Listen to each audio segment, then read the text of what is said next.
the most realistic online racing sim ever made. This is iRacing. Detailed laser scan tracks, fully dynamic real-world cars, and over 50 series to choose from. 6 online world championships offering over $100,000 in annual prizes. This is the original esport racing game.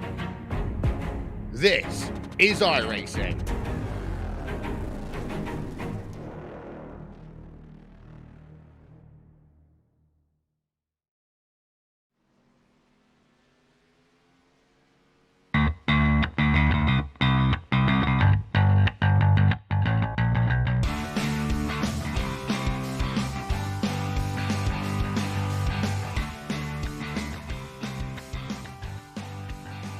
The approach to the playoffs continues tonight from the heart of New York, where we welcome you to 3Y TV's coverage of race number 24 of the Galaxy Cup Series from the Watkins Glen International Raceway in the town of Watkins Glen. And in the virtual booth for you this evening with Andre Grambush, my name is Kenneth Bueno. Of course, Carlos Costa pushing the buttons up top as well. Andre, we started our coverage at Michigan last week and almost a complete 180 this time around with Watkins Glen on this schedule. Another road course to the season and another possible shakeup within this playoff picture in a couple of races. Absolutely. Road courses are a whole nother beast. These guys might feel at home on ovals and they get used to turning left, but you throw these hard right-handers into the equation and you're making a mix for some action here. So it's a totally different driving style and a totally different beast. It's going to be a lot of fun to watch these drivers go around this road course. It's going to be a very interesting challenge. But before we get to anything regarding the season and, of course, this race pertaining to the playoffs in general, we have to talk about what this race is about and the dedication of this race to a fellow member, Joseph Palmer Jr., who's currently in a battle with multiple myeloma. And, of course, all of us on track and all the drivers on track sporting their tributes to him, hashtag Joey Strong, on most of the paint schemes running here tonight at Watkins Glen. And, of course, our thoughts are with him and his family, and we'll try to bring the best racing for him to be a lot of fun and try to keep things as clean as possible. Of course, you can support Palmer and his family through their GoFundMe page linked in the description below. Of course, this race is just one of the reasons why that, especially within a community like this, Andre, that things like these and especially the support, it's pretty much just much bigger than sim racing itself. Absolutely. You know, we're competitive on the track, but the sim racing community is one big family, and it's awesome to see the sim racing community step up to the plate and show that it's bigger than just the race. You know, we're here to help anybody out when they need it, and we want to do what we can. All right, well, as the field is going down the bus stop, as soon as they're going through the back end of this course, we're going to take a look through our starting grid, see where everyone's starting for tonight's action. On pole is a driver who won yesterday's race in the Truck Series, Cameron Stone, looking to sweep the weekend. He sets a 109.870 on pole. Bryson Hixenbaugh, winner last week in Michigan, is starting in second, going to row 2, where Preston McRae and Eric Wineland will start in this field. And behind them, it's going to be Cam Caldwell and Matthew Woods. A little further up on the grid than I think they were initially expecting. They've showed a lot of speed on this road course. And then behind them, Kevin Steele, Dave Fuge Jr. into row number 4. Jack Anthony Durham into row 5 with Jason S. Taylor runs along his outside. Brandon Pierce behind them, along with Daniel Fields, Damaris Hickenbottom, and Wayne Grass behind them. You're going to see the rest of the field to come through as the pace car and the safety car will come off of the final corner here at Watkins Glen International, where we are ready to get this green flag for race number 24 of the Galaxy Cup Series season. Cameron Stone, Hixenbaugh will lead them to the green flag. We'll get the green flag signal right now. Let's go road course racing for Joey. And we are going to barrel into turn 1. We're getting 3 wide in the middle of the pack. Can Hixenbaugh fight back on that high side as Wineland sails it in on the bottom? Wide goes the 63 of Hixenbaugh. You saw Hixenbaugh get a shot from the 31 that will allow Preston McRae and Eric Wineland to sneak by. Cameron Caldwell as well. And Hixenbaugh falls to 4th as Cameron Stone, who won, just like I said right before this race started, won last night in the Truck Series, had an amazing setup, and he told us in the booth in the JC TV broadcast that he had a great setup. He was very confident in his car. And right now it's looking very confident as they go through the bus stop in the carousel. Cam Caldwell follows second. Yeah, it looks like the leader of Cameron Stone might have a little bit of rear end damage. I'm not sure if that's just on my end, but he did get on the brakes pretty hard going into that corner, so it wouldn't surprise me if he got tagged. So that might come into play. That might affect his handling, and he might have to take a little bit extra time on his next stop to get that fixed, Ken. And of course, damage will take an effect on these drivers, especially as the handling will start to go into play when the tires start to wear, and drivers will have to kind of be a little more cautious with their race cars. As you see a little bit of battle right now, looks like Hixenball is going to try to regain the spots he had lost going into turn 1, down to the inside of the 53 of Preston McRae. Easily makes that pass. And I think early on, Andre, you got to start thinking about the long run. We have a 20-lap run all the way to stage 1 conclusion, then another 20-lap run to the conclusion of stage 2, a lap 40, and then a 50-lap dash all the way to the end of this race.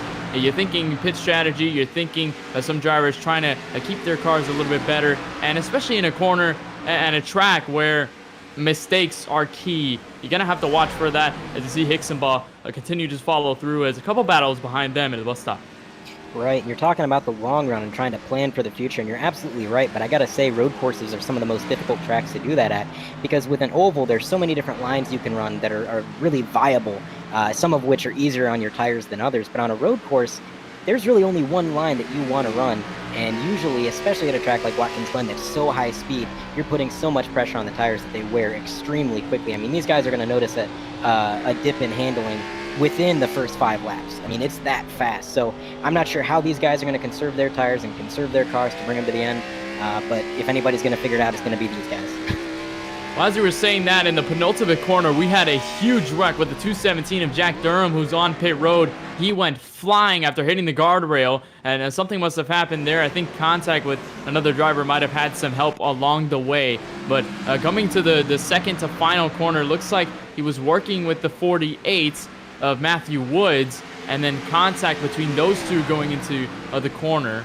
Or at least I think it might have just been, no, I think it just might have been a lockup on his part. I think it might have been a wheel hop, but sent him into the guardrail, and a large wreck for Jack Durham. That's going to send him way back through the field. He's going to have to tow that race car and get some damage fixed.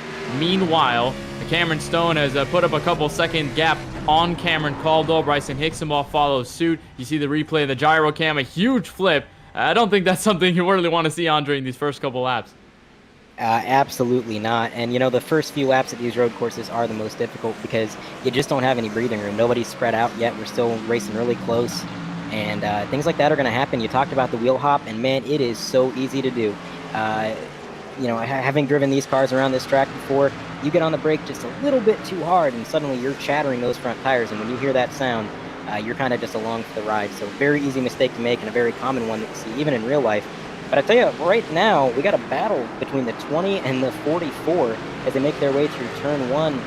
And, man, it's brewing a 4-car battle behind him there. So a lot of action around the track still. We have not got spread out. Yeah, it's a line. It's a 4-car train starting with the 20 of Danny Maya, who just got around Kevin Steele in the 44. Brandon Pierce and Jason Taylor follow suit, and then you get a couple seconds before you get to the 7-car. And this battle currently underway right now. And as soon as the laps start to progress, you'll see more drivers start to spread out. You'll see a little bit of a difference between the drivers, maybe a little bit faster on the setup, but also on the long runs and the short runs, you have that different type of racing where maybe some drivers like to stay on those long runs, have that setup where they're able to kind of manage their car better. I'd see Hixenball, an in-car Cam right behind Cam Caldwell. He's going to try to make a move for second, and he's loose off the final corner, not able to get it done. He had all that time, and he just lost it all the way down the front straightaway, so he's going to have to hit the reset button, try it one more time, as he's going to have to pick up the spot that he lost on the first corner of the first lap. Cam Caldwell still unscathed away from that one. And that's a mistake that's going to cost Hixenball for the next few turns, because when you slide like that and you heat those tires up, you do lose some handling for quite a while afterward until it cools back down. So I think at this point, Hixenball's just got to regroup and try and get it back once his car is ready to go. But right now, man, I'll tell you what, it is Cameron Stone just absolutely dominating the race out front. Nobody's had anything for him yet, but I do believe that Caldwell is closing that gap ever so slightly. Caldwell slowly coming in and into second place. Looks like he's going to try and battle Hicksonbaugh if he's able to get back up there. And Hicksonbaugh was a driver we talked so much about last race at Michigan. Dominated a good portion of that race. He fell back just a little bit and then had the pitch strategy in his pocket, used it to his advantage, picked up win number 10. He's looking for win number 11 this season on what has been a dominating performance for that 63 Chevrolet Camaro, and he's been able to pretty much get the upper hand on the rest of the field numerous times and on numerous occasions. So Bryson Hicksonbaugh looking for a win number 11 as he has closed the gap right back up to Cameron Caldwell. So as Cameron Caldwell was trying to peek the lead from Cameron Stone, now Bryson Hicksonbaugh is going to try to reach back after getting loose on the final corner. He is making that charge to try to get back to that P2. And, this first stage is so short that I think, a lot of these guys are just pushing the car the entire time. And especially if you're B Hicks and you've got a car in front of you in your sights, you're not really thinking about conserving. So you're going to see him push as hard as he can to get back up into P2 and making their way through the bus stop now. Hicksonbaugh has closed the gap considerably. So a lot of pressure from behind for Caldwell.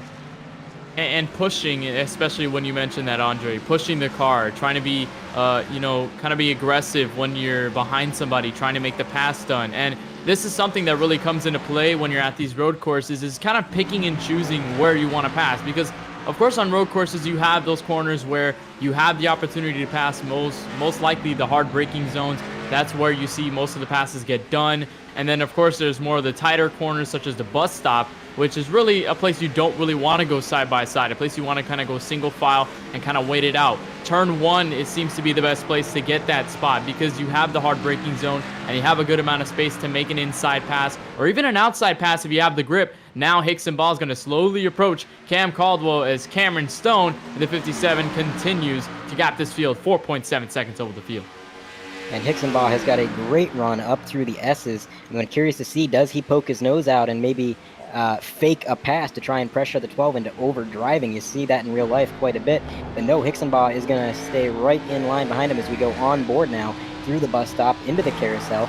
Now, the carousel is a lot lower speed of a corner than some of you might think. It's really only about a 95-mile-an-hour turn, so a lot of let-off right there, a lot of checkup, and it can present a great opportunity to set yourself up for a pass in the following corners now. Yeah, the carousel is very momentum-based. You have to kind of swing the car around the best way you can. It's a lot about throttle control, really, and when you have the throttle control in the carousel and you're able to get that momentum off the corner, you can get a large run that'll set you up for the next corner, which is more hard braking, which then again allows you an opportunity to make a pass on a car in front of you. So now Hicksonbaugh continues to try and catch up to Cam Caldwell. He hasn't been able to set up the pass just yet, but he is slowly looming onto the back bumper of that 12. Got to think that Cam Caldwell is looking in his mirror, seeing that bright blue Oreo Chevrolet, thinking that he might try to set up a pass within the next couple of laps. As further back, looks like the battle between this 4-car pack has kind of dwindled down. There was a 4-car train starting with Danny Myatt, now spread out through a couple of car lengths to Kevin Steele, Brandon Pierce in this, and then Jonathan Dulaney, who we mentioned a good portion of Michigan last week, where he was up front a good portion of the race and then got involved in a wreck later on that really kind of ruined his day, and he's looking for a little more redemption. So we got a car around. Looks like the 64 of Cody Bird. Cody Bird is around on the final corner. Might have gotten loose, so take a replay and see exactly what went down and just loose off the corner in the wall. Yeah, that final corner is a trouble spot. There's a lot of banking right there, but not very much grip, so you got to be really careful as you get down through the gears into second that you don't downshift a little too quick and get it loose, and unfortunately, that seems to be what Cody Bird did. Not too much damage. He might be able to get back in the race, but man, he did tag that pit road wall a fair amount. Now, some of you guys at home may be wondering why we are not going to throw a caution for that or the incident that happened earlier in the race. Short of a catastrophe that involves most of the field, there will be no full course cautions. The only cautions we're going to have are stage cautions at laps 20 and 40, and then we will race till the end. But I'll tell you what, Ken, going back to Dulaney, he's right now in P10. He's hunting down the car ahead of Brandon Pierce. Now, he is a really good road course racer. He's got a lot of speed on these road tracks. Unfortunately, he had to start in the back due to a misunderstanding of the rules. So Dulaney did not post a valid qualifying time within his first 4 laps of qualifying. Now, he did post a valid lap after that, I believe around lap 10, but the league rules state that you have to post a lap that is valid within the first 4 of your run, which he failed to do. He didn't understand that that was a rule. It's an easy mistake to make, and unfortunately it came back to bite him, and he's going to have to rely on his raw talent to get back up front where he probably thinks he should be. And he's done a good job of doing so. You said currently P10, right behind the back bumper of Brandon Pierce. So even though he's fallen back on the qualifying grid due to that rule and the miscommunication there, he's done a good job of pretty much passing a good chunk of the cars that were ahead of him before this. He mentioned Christopher Hahn, Jason Taylor, Randy Drumhiller, Daniel Fields, Damaris Hickenbottom, Joseph Shiles, Josh Coppernoll, and the rest that are down there, Ryan Samuelson, Cody Bird, who just went around, and of course Jack Durham, Dave Fuge. But currently making the pass on Brandon Pierce, John Delaney already picking up from where he has left off last week at Michigan, where he had the momentum to his side. Unfortunately, a wreck took him out, but looking for a better run, and certainly already on the pace to do so. And a great thing about Delaney is that yesterday he had the chance to get some practice on this track, and not in the NASCAR Cup Series cars. He used it in the NASCAR Truck Series trucks with the Galaxy Truck Series. He was able to race here last night, and he made a very, very bold pit strategy when he pitted on the stage, stayed out for the rest of the race on forward, and was able to finish P2. Miraculous effort for John Delaney, currently P9 on the board, as now you're looking to battle for second, which continues to persist with Bryson Hixenbaugh now going to set up the pass. Cam Caldwell in turn 1. And we are halfway through stage 1 as the 12 car of Cam Caldwell is going to push a little wide. That presents an opportunity for Bryson Hixenbaugh to get a good run up through the S's as he's done so many times before.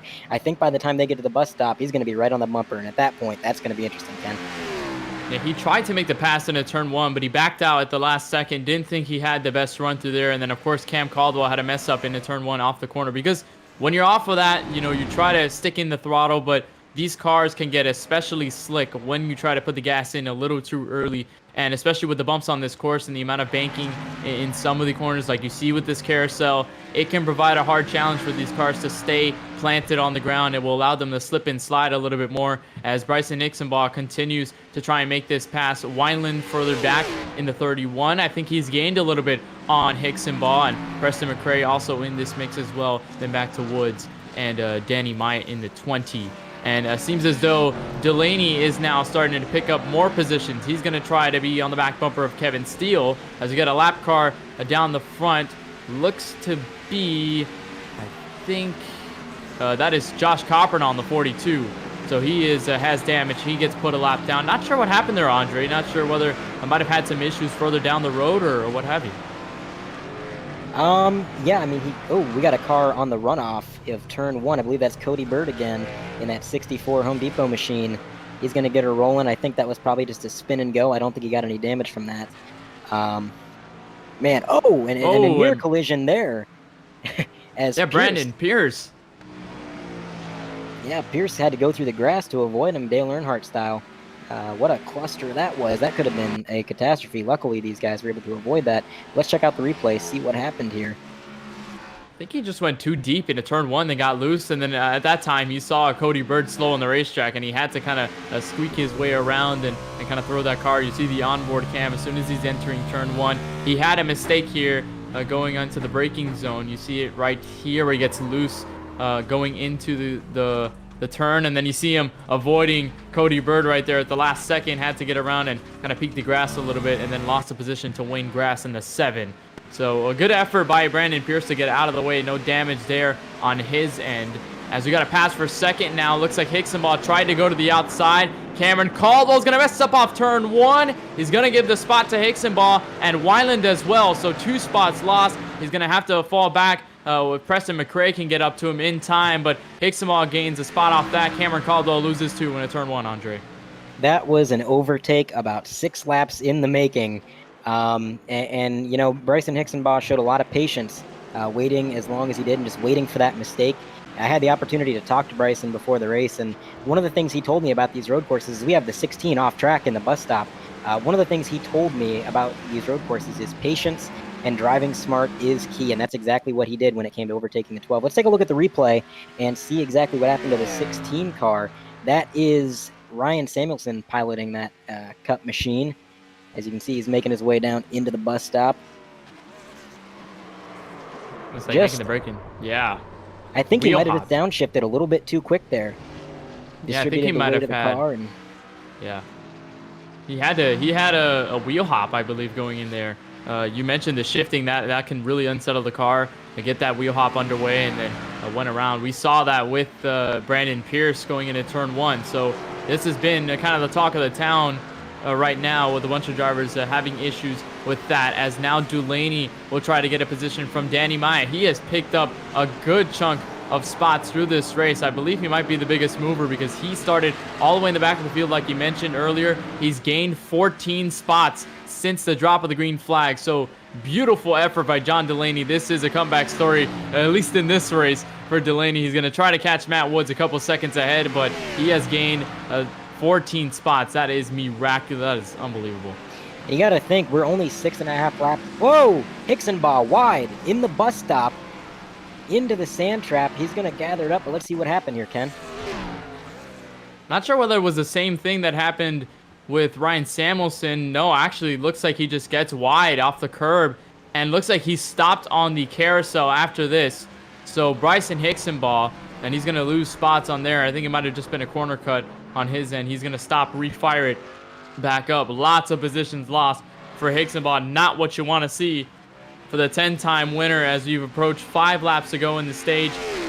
Cameron Stone continues to lead this field. Looks like Eric Wineland follows through into second. Cam Caldwell fell back to third after that one.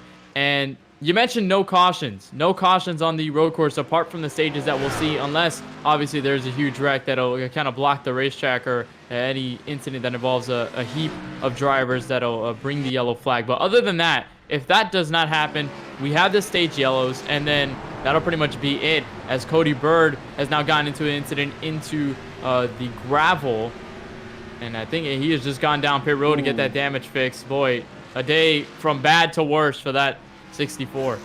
Yeah, he is not having a good day. I know Cody Bird struggles with these road courses. He's told me before that these are probably his least favorite races on the schedule, so you can't really blame them. They are, like I said at the beginning of the broadcast, a totally different beast. And, man, they are so tough to get a hang of. But I tell you, it looks like Hixenbaugh got a fair amount of damage from his incidents there. I'm not sure if that was from his initial runoff in the bus stop or whether it was the carousel. But he's got a little bit of damage on the passenger side there, especially up towards the front. So he may have to wait in the and driver's side damage as well, it looks like. So he may have to wait for some optional repairs when it comes to this stage. I'll tell you what, speaking of the stage, that is just going to make Delaney's good day even better, because that's going to bunch him back up, rack him and stack him, and he's going to have a prime opportunity to make some spots back up and get probably within the top 5. So, man, that's going to be something to see, Ken. Yeah, it's going to be a lot of fun for Delaney to see if he can try to stretch this out. Again, in the Truck Series last night, he stretched it all the way through. I don't think he's going to do that this time around, considering that he needs points. And, of course, he's in this playoff picture, so any points would be beneficial to him going into the next couple of races onto the final regular season race at Daytona. And when everything has started, as you see one driver down pit road, looks to be the 66 of Daniel Fields. I think he might just be trying to start this pit cycle before this stage to get some track position as soon as the stage comes out.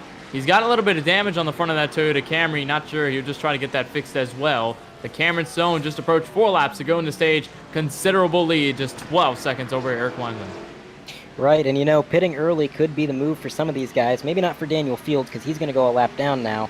But, you know, some of these guys that are closer to the leader, if they were to pit before the stage end and then stay out once that caution flies, that's going to give them a good track position, a good starting spot for the restart. And I think in turn 1, it's all about track position.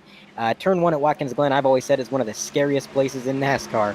And to have a better spot for yourself as you head into that turn is definitely something that you think about and try to make happen, Ken. And we saw that going into turn 1, where Hixenbaugh lost those spots right off the drop of the green flag going into turn 1 when he had contact with a couple of drivers behind him that sent him up the track. And then a couple of drivers were able to sneak by. Obviously, Hixenbaugh was able to reach back in before his incident. But that exactly really just proving your point that anything can happen in turn 1. You can gain lots of positions in a turn 1 if people lock up or people get into certain incidents. That could change up the running order very, very quickly as you're on board Higginbotham, who now has to pick back up right behind Brandon Pierce. He's going to try to make this pass, and looks like he'll set it up right to the carousel.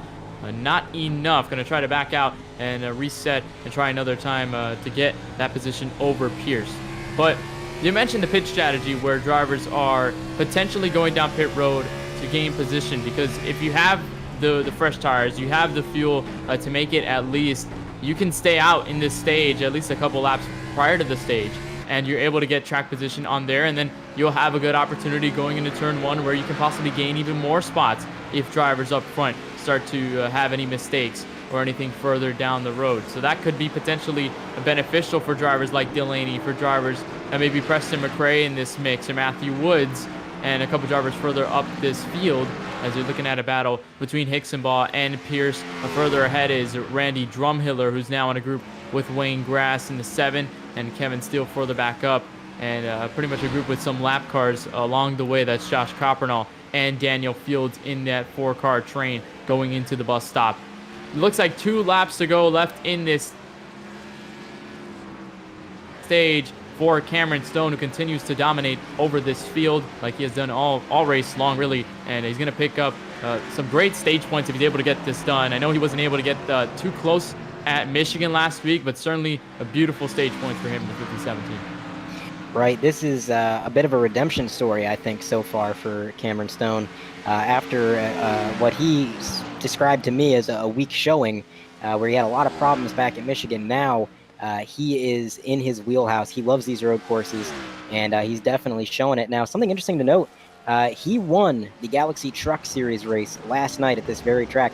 If he were to win today, Ken, that would be the first ever sweep in the history of the league. Yeah, that will be a phenomenal accomplishment for that 57. If he's able to get the sweep, he won last week, and he had an amazing truck and a clean race truck all night long, and he was able to keep himself up there. Of course, he's got a little bit of damage on the back of that Ford Mustang, but it certainly hasn't halted his run whatsoever. He's been able to continue like he has the past couple of laps. Now coming on to, looks like the final lap of stage 1, so take the white flag for stage number 1, try to get a playoff point to his name. That'll help him for the playoffs, so he'll take the white flag for stage 1 all by himself. 11 seconds over Eric Wineland, who's a little bit further back, now just off the final corner. And you mentioned first sweep if he's able to do it with the Truck Series and the Cup Series, so that would be a great momentum booster for that 57. Absolutely, it would. Now let's take a look at the replay screen. Looks like we've had a bit of an incident coming through the S's. That is the mystery machine, number 25. Joseph, 32 car right off onto the runoff and hard into that tire barrier, Ken. Oh boy, it looks like he didn't, I'm not sure whether that was just a mistake on there, but he did not slow that car down, and that sent him into the tire barrier. And no caution obviously will be displayed on that one, but he's got a lot of damage to fix. He was 18th and a lap down right before that incident happened. But Cameron Stone, going into the final 2 corners of Watkins Glen, going to take his first stage win in this race and a playoff point to his name for the playoff picture going into Daytona in a couple weeks' time. So Cameron Stone coming off the final corner, going to have a lap car in front of him. It's not going to be enough. Cameron Stone will win stage 1 here at Watkins Glen. Eric Wineland will hopefully follow suit in second. He's got some pressure from Caldwell and Matthew Woods a little bit further back, but it's not going to affect anything. So Wineland will finish second. You see them approaching the start-finish line right there. There goes the 31. Cameron Caldwell will finish third. Matthew Woods fourth. Looks like Delaney picks up fifth. Beautiful effort for that 6 car. He finishes 5th in stage 1. Preston McRae falls back to 6th. Danny Myatt finishes 7th, and you see the rest of the field coming through the start-finish line to finish stage 1. The yellow will come out, and we'll have the field re-racked, which is definitely the perfect situation for Jonathan Delaney, who now has track position in his favor, and he's definitely going to use that going into the next restart, especially if they go down pit road. Absolutely. I tell you what, something interesting there. Delaney ran a faster lap for that final lap of the stage than the leader. And with a prime starting position up in P5, should his pit sequence go according to plan, he is going to be a threat to Cameron Stone, and this is going to be an absolute battle. So stage 1 has just concluded. Cameron Stone is your stage winner, and with that, we'll definitely bring him in to the waiting room and get a little interview with him on how he feels about picking his stage win. We'll try to get him in as soon as possible and get him in here. And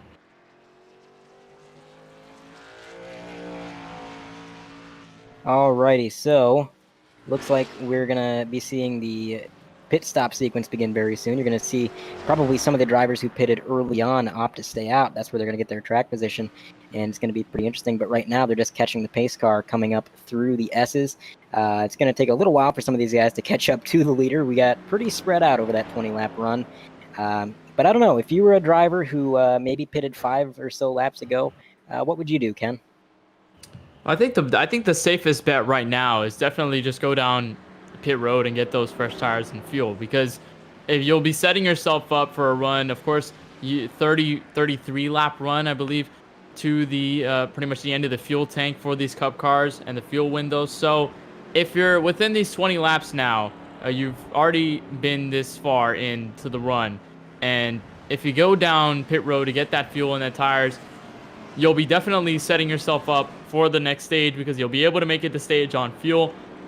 And then the tires obviously will help if you have fresher tires above the drivers, if they stay out or they don't take tires whatsoever. Because we might see some drivers who take fuel but don't take tires on the racetrack, which could also affect position as well, because they'll get the track position and have that upper hand to the restart, but they'll also could be falling back to drivers on the fresh rubber. So if I were a driver right now, I think the safest bet is definitely go down pit road with the rest of this field and try to re-rack for the next restart, and definitely focus on the second run, especially if you're having a great day so far, much like Jonathan Delaney is, a driver who's already picked up so many spots. He's definitely probably going to stay safe on this one, probably not take any chances, and definitely stay with this field on this next restart and gain some more spots. So Cameron Stone will lead this field down pit road. The pace car will continue to move its way onto the front straightaway, and you'll see the field go down pit road. Looks like nobody's staying out.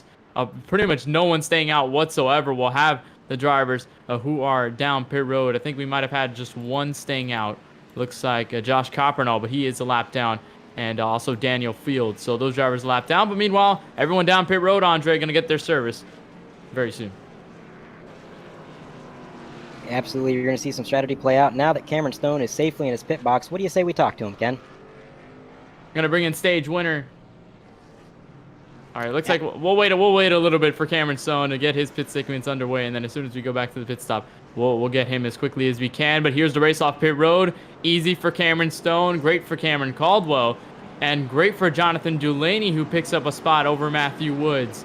No, actually, he does not. Matthew Woods gets up ahead, but he is right in front of the rest of the group, Danny Myatt, Kevin Steele, and the rest of them. So they're all off pit road. Now we've got time on our hands. We'll take Cameron Stone in for an interview. Winner, stage 1. And Cameron, welcome to the 3Y TV booth. You got a copy with us? Yes, sir. All right, Cameron, you're the winner in stage 1, a dominating effort nonetheless. And we were talking about your win last night in the truck series and how confident you were in that truck. Tell us how this car is feeling through this first run, especially getting that stage win and being so far up ahead the field in this early stage. Well, it's felt pretty good. Other than a little bit of contact in turn 1, it's been pretty clean for us. Bryson had a little bit of trouble in the bus stop, but I think he's going to be okay. Car's just a little bit loose, but as the track cools down throughout the day, it's going to get a little bit more grip on exit, so I think we'll be good for the long run, too. Right, now you mentioned that contact in turn 1, Cam. Do you think that damage you got on the back of the car is really affecting your handling much? And did you repair any of it when you went down pit road? I didn't repair it. Getting out about 12 seconds there at the end of that stage, I don't think it really hurt us too bad, so we'll play it by ear. If anything else happens and we seem to be a little bit slower, then we'll fix it. But for right now, I don't think it's affecting anything. Alrighty. Well, good luck out there, Cam. You've had a good run so far. Let's see if you can carry it through to the end. Appreciate it. All right, Ken. So the lights are still on the pace car, so we got at least one more lap. What do you say we bring somebody in from the infield care center? Looks like we got Cody Bird and Joseph waiting for us. The driver of the 32 went off the runoff there in the bus stop. Let's bring in Cody Bird. All right, Cody Bird going to bring him into the booth. All right, Cody, you got a copy? Yep, got a Cody, copy. welcome to the 3 White TV booth. You got a copy? Yep. Cody, it looks like you had a bad day that went to a really bad day. What was going on out there, man? I just didn't get the practice laps that I needed to throughout the week. Plan was last night to practice a lot, get a lot of laps in. Unfortunately, my monitors actually broke last night, so all day today I was out trying to get new monitors. So just didn't get the practice laps, and instead of being a hazard to the other guys on track and hopefully not wreck my teammate Cameron Stone, I decided to park it. All right, well, probably a smart decision if the car just wasn't there and it was giving you that much trouble, but you'll get those practice laps and you'll be back more ready than ever next week, and we're looking forward to it, Cody. All right, thank you guys. Good job Yep. on the broadcast. Appreciate it. All right, so Cody Bird is out of the booth at least, and we'll take the 1 to green signal here. So Cameron Stone looks like he'll start right alongside Cameron Caldwell in this first row, and Matthew Woods, Jonathan Delaney will be into row 2. Perfect situation for Delaney. We've mentioned already a couple times during this broadcast. Great run for the 6 of Delaney if he can keep it up. But through this run now, pretty much everyone went down pit road. Everyone's on the equal playing field, Andre. Is there something to expect now to this next restart, especially turn 1, kind of looking at that one a little bit closer? I expect Delaney to pick up a position or two. He's an aggressive driver. He's going to put his car in any gap that he sees, and I think he's going to be able to pull it off. His car has had so much speed today. I mean, he has just been working miracles with that thing, getting up as far as he has through the field. I also expect a little bit of a wild card pick here. I think the 20 car is going to gain a few positions here of Danny Myatt. He was very consistent. I was looking at his lap times the last stage, and man, he was probably one of the more consistent cars midfield there. So look for him to do pretty well. So they'll come off the final corner. Cameron Stone, Cameron Caldwell, the 2 cams will lead them to the green flag. At the conclusion of stage 1, we'll start stage 2. Beautiful start by the 57. He'll get a good run on the rest of the field, but Cameron Caldwell is going to have to fight Matthew Woods in the 48 and easily takes that spot side by side. Delaney's going to have a peek at this as well, and Danny Myatt also following through as the rest of the field goes through turn 1. A couple drivers side by side. A very clean 1 and 2. Everybody got through there about as smoothly as you could ask for. And we got a 3-car battle for second right now between Matthew Woods, Cam Caldwell, and Jonathan Delaney as they head into the bus stop here. Who is going to outbreak who? Who's going to be bold? Let's see. Delaney closing the gap a little bit to the 12. The 48 with a great line through the bus stop, giving himself a little bit of breathing room and managing to pull away just a little bit, Ken.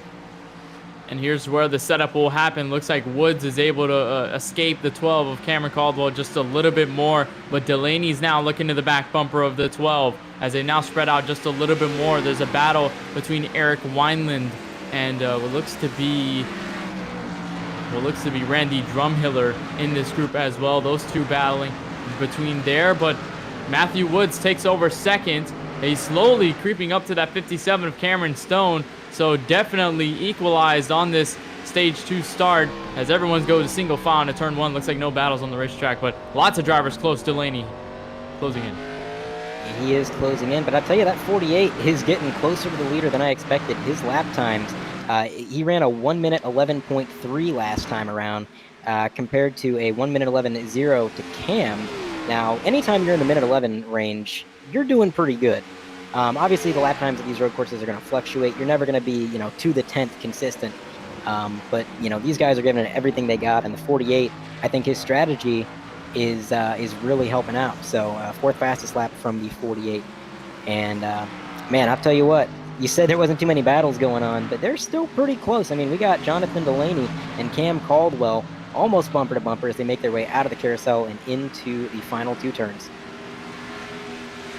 So Cameron Caldwell will still have a bumper full of Jonathan Delaney, who's now behind Bryson Hicksonball after his incident. He has picked up spots to 7th. He's now in this train with Kevin Steele, Preston McRae, Eric Wineland in this 3-car train coming off the final corner. Hicksonball is able to get around all of them and try to pick up to Danny Myatt, who falls a couple seconds forward into the top 5. So Hicksonball is going to try and regroup and try to get back to the top 5 where he was in the beginning of this race before that incident, as Delaney still hasn't let go of Cameron Caldwell. He is still on the back bumper there, and it's pretty reminiscent of what we just saw on the first stage with Hickson Ball and having those two drivers together. So Cameron Caldwell has had a lot of pressure to his back bumper. He's been able to keep it straight though, and been able to keep where he is. So definitely very, very close into the bus stop. Absolutely. It seems like Cameron Caldwell's just having one of those days where you can't catch a break. Every lap, every second, you got somebody breathing down your neck.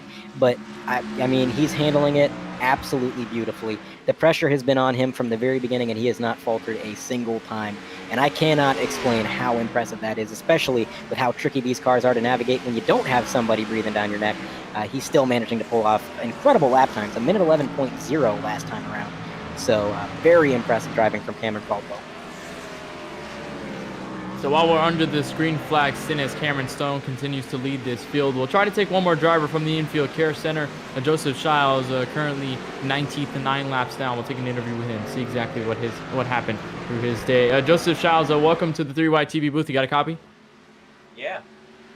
All right, Joseph. Well, not the best day for you, and certainly not something you were probably expecting here, Watkins Glen. Kind of walk us through what happened in that first stage, and what kind of set you back a little bit further down. Well, I got a message on Twitch, and I kind of missed the bus stop, and I said, I'm just going to Dukes of Hazzard it. All right, Joseph. Well, certainly not the best day, though, and certainly not the best place where you went into that incident, the bus stop. But coming through the next couple of weeks now, I know that there's still races ahead, and I know there's probably places you want to attack. And now that this race is kind of set in stone, do you kind of have any other expectations or any game plans you got for the next couple of races? Not really. I just ride around, because I'm really not that good, but I'll see if I can sneak a win, maybe. Absolutely. As long as you're having fun, man. That's what the league is for. We all have a great time out here. And I tell you what, you put on a show for us. So good luck in the coming weeks, man. All right, thank you. And Joseph Shaw is out of the booth. He is currently 19th, a couple laps down. As looking through this battle now, looks like that is Daniel Fields, and something might have happened there in the turn one. Looks like Daniel Fields gets loose into the grass, and he's able to keep it straight as another incident happened just as that was going down. Josh Coppernall was around off of the final corner. He's got heavy damage to that 42 Chevrolet Camaro. And we had two incidents in that sequence, Andre.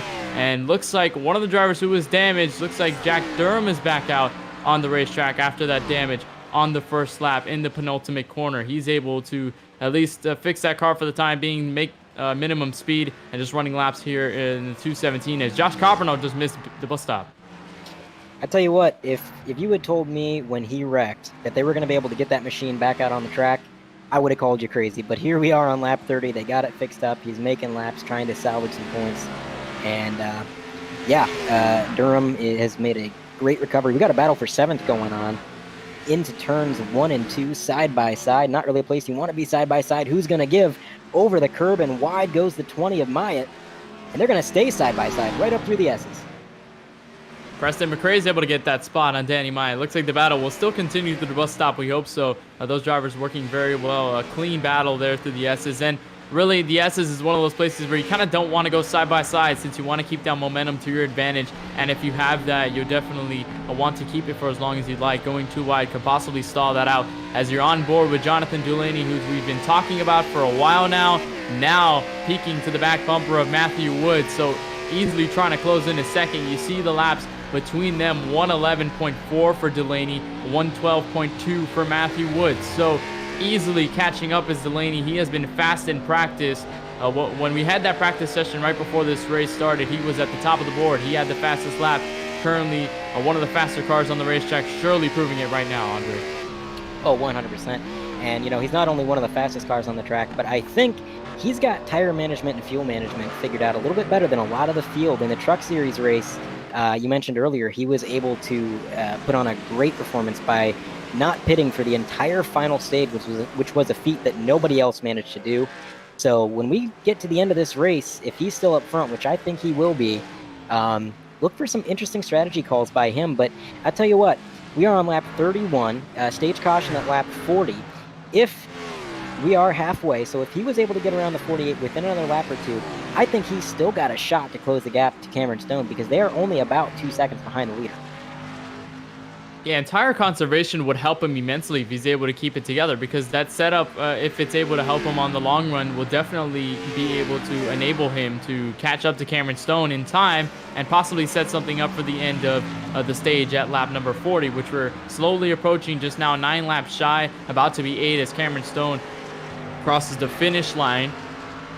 And we'll see Delaney continues to stay behind that 48. Don't think he had the advantage off of there, as you see how much the top 4 has spread out, and looks to be a battle brewing up for 5th place between Eric Wineland and Bryson Hixenbaugh. Now Hixenbaugh is going to try to look and try to set up a pass on that 31 Ford Mustang. These two, remember, they went side by side in a photo finish at the end of stage 1 at Michigan, Andre. We were kind of biting our nails on that one. That was a lot of fun to watch. These two back on the racetrack, and now 5th and 6th together. So we're trying to battle one more time and try to battle for a top 5 spot. Hixenbaugh still trying to pick up from the hole that he dug over when he got into that incident.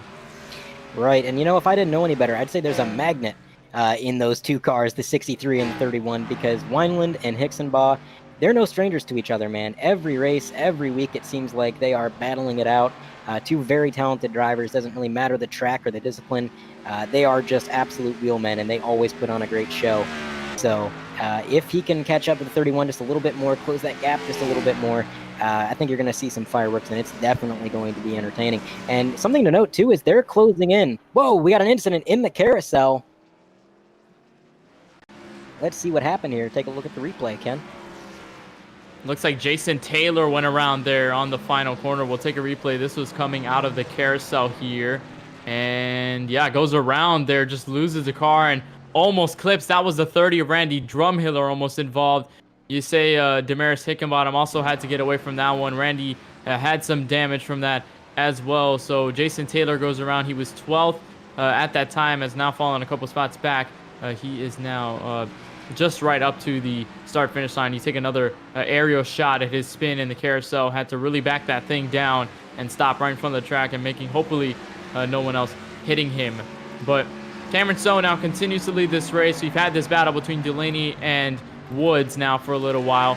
Cameron Caldwell has now fall into the clutches of Aaron Wineland and Hixenbaugh. Looks like while they were battling, they were ending. They catched that 12. They caught him.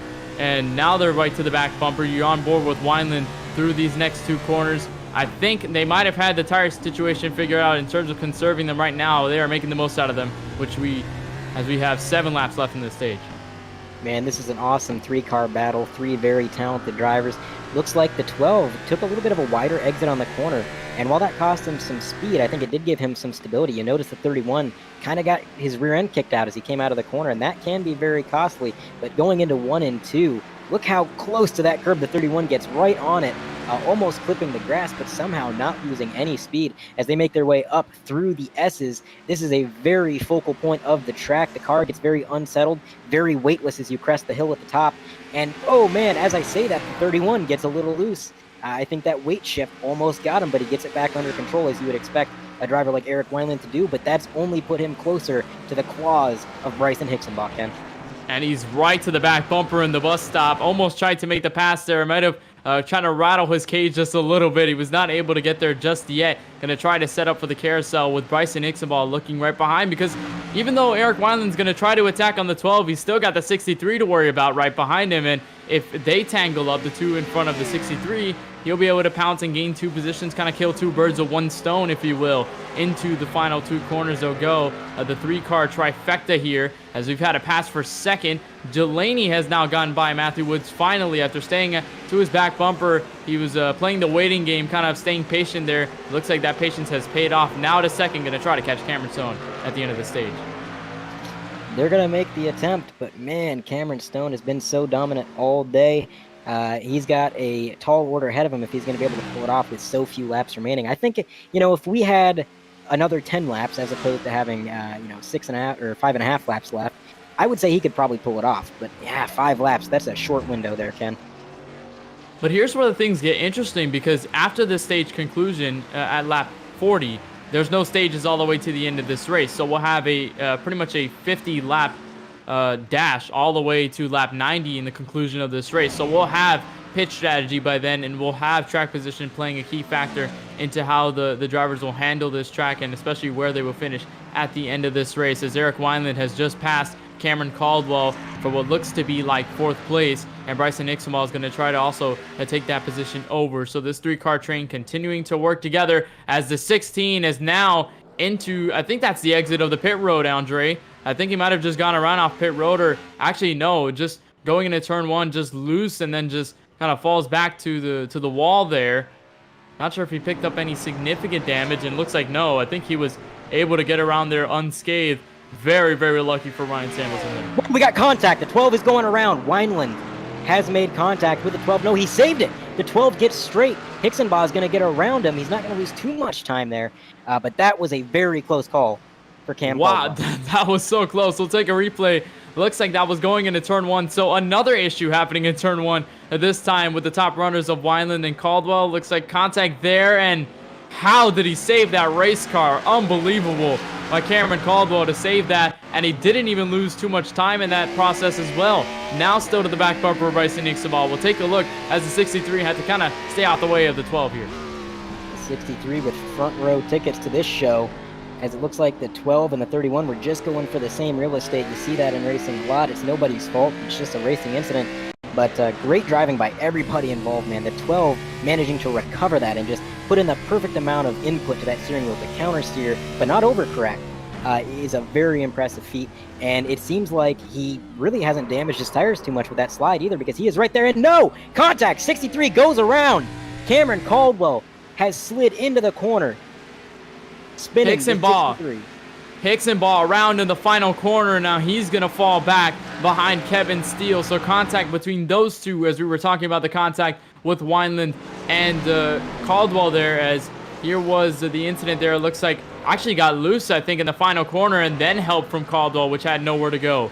So I don't think that was really Caldwell's fault. I think he just kind of had to kind of check up as much as he can, but it wasn't enough. I think it was just loose into that final corner. Hixenbaugh went, as we'll try to get a better view of this wreck on the final corner. And looks like there's the spin. Yeah, like I said, that could have been a little wheel hop. It's hard to tell. When I called that out, I had just seen it out of the corner of my eye. But, man, unfortunate break for Bryson Hixenbaugh. Just not able to really catch a break tonight. That's the second incident he's been involved in. And while we were talking about that, another incident on our hands. Ryan Samuelson is around on the penultimate corner, and he spun right in front of the leader, Cameron Stone. So Cameron had to back up and at least try to get out the way of that one. Boy, each time we get a replay, something else seems to happen, as now it looks like Ryan Samuelson will try to limp back to pit road. But we'll take a replay. He was right in front of your race leader, and looks like right there, it goes around, hits the tire barrier, gets loose, and almost contact with the race leader. Boy, that would have been heartbreaking. Oh, man. If I'm Cameron Stone, I'm probably still sweating after that. That was a little too close for comfort. But that's a tricky part of the track. As the banking disappears when you exit the penultimate corner, the car wants to shift that weight on you, and you have to be prepared for it. Otherwise, that's exactly what happens. So, unfortunate for the 16. He's been having a rough night. Seems like the setup just isn't quite there for him. It's very difficult to set these cars up for the road courses. They're not really built for these kinds of tracks. So, having a rough night, but pit road is closed, and the 16 is on it. So that's probably going to be a penalty of some sort, if I had to guess, right, Ken? Yeah, definitely. If pit road is closed, definitely going down pit road to get service. We'll see if the officials try to hand out any penalties to Ryan Samuelson. Definitely not a day he wants. And you mentioned setups. Open setups obviously definitely plays a factor, as you're on board with Delaney, who actually gained time on Cameron Stone ever since that. I think Stone had to back up a little bit ever since with that incident there with the 16. But setups, you really have to try and nail this thing right. And of course, even then, even if you try to think your setup is okay, the track can kind of throw you off your riches and, kind of worsen your day, and definitely kind of throw you off guard, and you could possibly get into an incident or get loose, or kind of maybe not expecting something else to happen. So definitely not not the thing you want if your setup isn't definitely up to snuff. Of course, you're looking at the race leader Cameron Stone, who has his setup pretty much perfect, and he is coming through the final laps to the conclusion of stage 2 as Delaney continues to try and catch him. Definitely caught up time. We've talked about him all night. Continues to do so, and I think continues to impress on our part. Right, it's down to a 2.1 second gap, and remember that was up to 3 seconds at one point. So he is closing the gap. It seems like maybe he's just got a bit more of a long run car than Cam. Or, alternative theory, maybe if I'm Cameron Stone and I got such a dominant car, I'm just taking it easy. You know, once you get a certain amount of a lead, you know, you get a few seconds between you and the guy in second, there's really no reason to push the car to its maximum extent. So maybe he's not showing all his cards at this point, or maybe he is, and that 6 car is coming. Yeah, that definitely could be it. As we've approached the final lap to stage 2, so Cameron Stone will try to take a sweep in stage 1 and 2, and definitely try to carry that on to the end of this race, and possibly get a sweep after winning the Truck Series last night. If he's able to do so, you'll see him now approaching the 42 of Josh Coppernall with huge damage. Definitely the hood off of that race car. I'm going to try to limp that one around, so we'll see if Cameron Stone's able to get around, but that has enabled Delaney to catch up, so maybe try to get a last-ditch effort and make a charge in the final lap of the stage in the final corners if he's able to catch him. I'm not sure if he's got enough, but definitely Delaney is there. He is definitely catching this 57 down to the final 2 corners. I think Cameron Stone might have the advantage with Coppernall right in front of the 6, and he'll try to move out of the way for the 6 car. So 1 and 2, a Ford Mustang, Chevy Camaro, then Matthew Woods in a third. Off the final corner, Cameron Stone will sweep the stages here at Watkins Glen. Going to try to take that into stage 3. John Delaney follows through in second. An exciting finish to the stage, and lap traffic coming into play, as you often see with these road courses. It looks like Woods is going to come in 3rd, and Wineland's going to finish the stage out in 4th. Cam Caldwell, through all the adversity that he faced in this stage, is going to bring it home in the top 5 for the stage, Ken. And you see the rest of the drivers forming through. That's Denny Maya, Preston McRae, 6th, 7th, then Kevin Steele, Hickson-Baugh, 8th, 9th, all the way back to Randy Drumhiller, and there is the yellow flag being displayed. So Cameron Stone, a winner in stage 2 and stage number 1. He sweeps both, but definitely that showed that the 6 car is definitely not there to play safe and stick around and just stay in second. He is definitely pouncing for the race win since he's able to do so, and we'll see now. But Andre, as we approach this second caution here in the second stage, you've gone already 20 laps on your tires. You have that you had that long run now, and you have these 2 kind of under wraps, and you kind of have a better feeling as to what your car is like, how your car handles, and how it's performing maybe later in the run or through the short run, especially around other cars. Is there a certain strategy you're looking for definitely coming into stage 3, knowing that they have to pit at least once? You know, I just don't think staying out's the smart choice. Now, that's my opinion. I think everybody's going to have to pit. You can go about 33 laps on a fuel tank. But the tires are a different story. I mentioned at the beginning of the race, you know, about 4 or 5 laps into the run, you can already start to feel your handling degrade. And you can really see that with the lap times. You know, once these guys get 10, 15 laps into the stage, they're dropping a couple seconds per lap, which is quite substantial.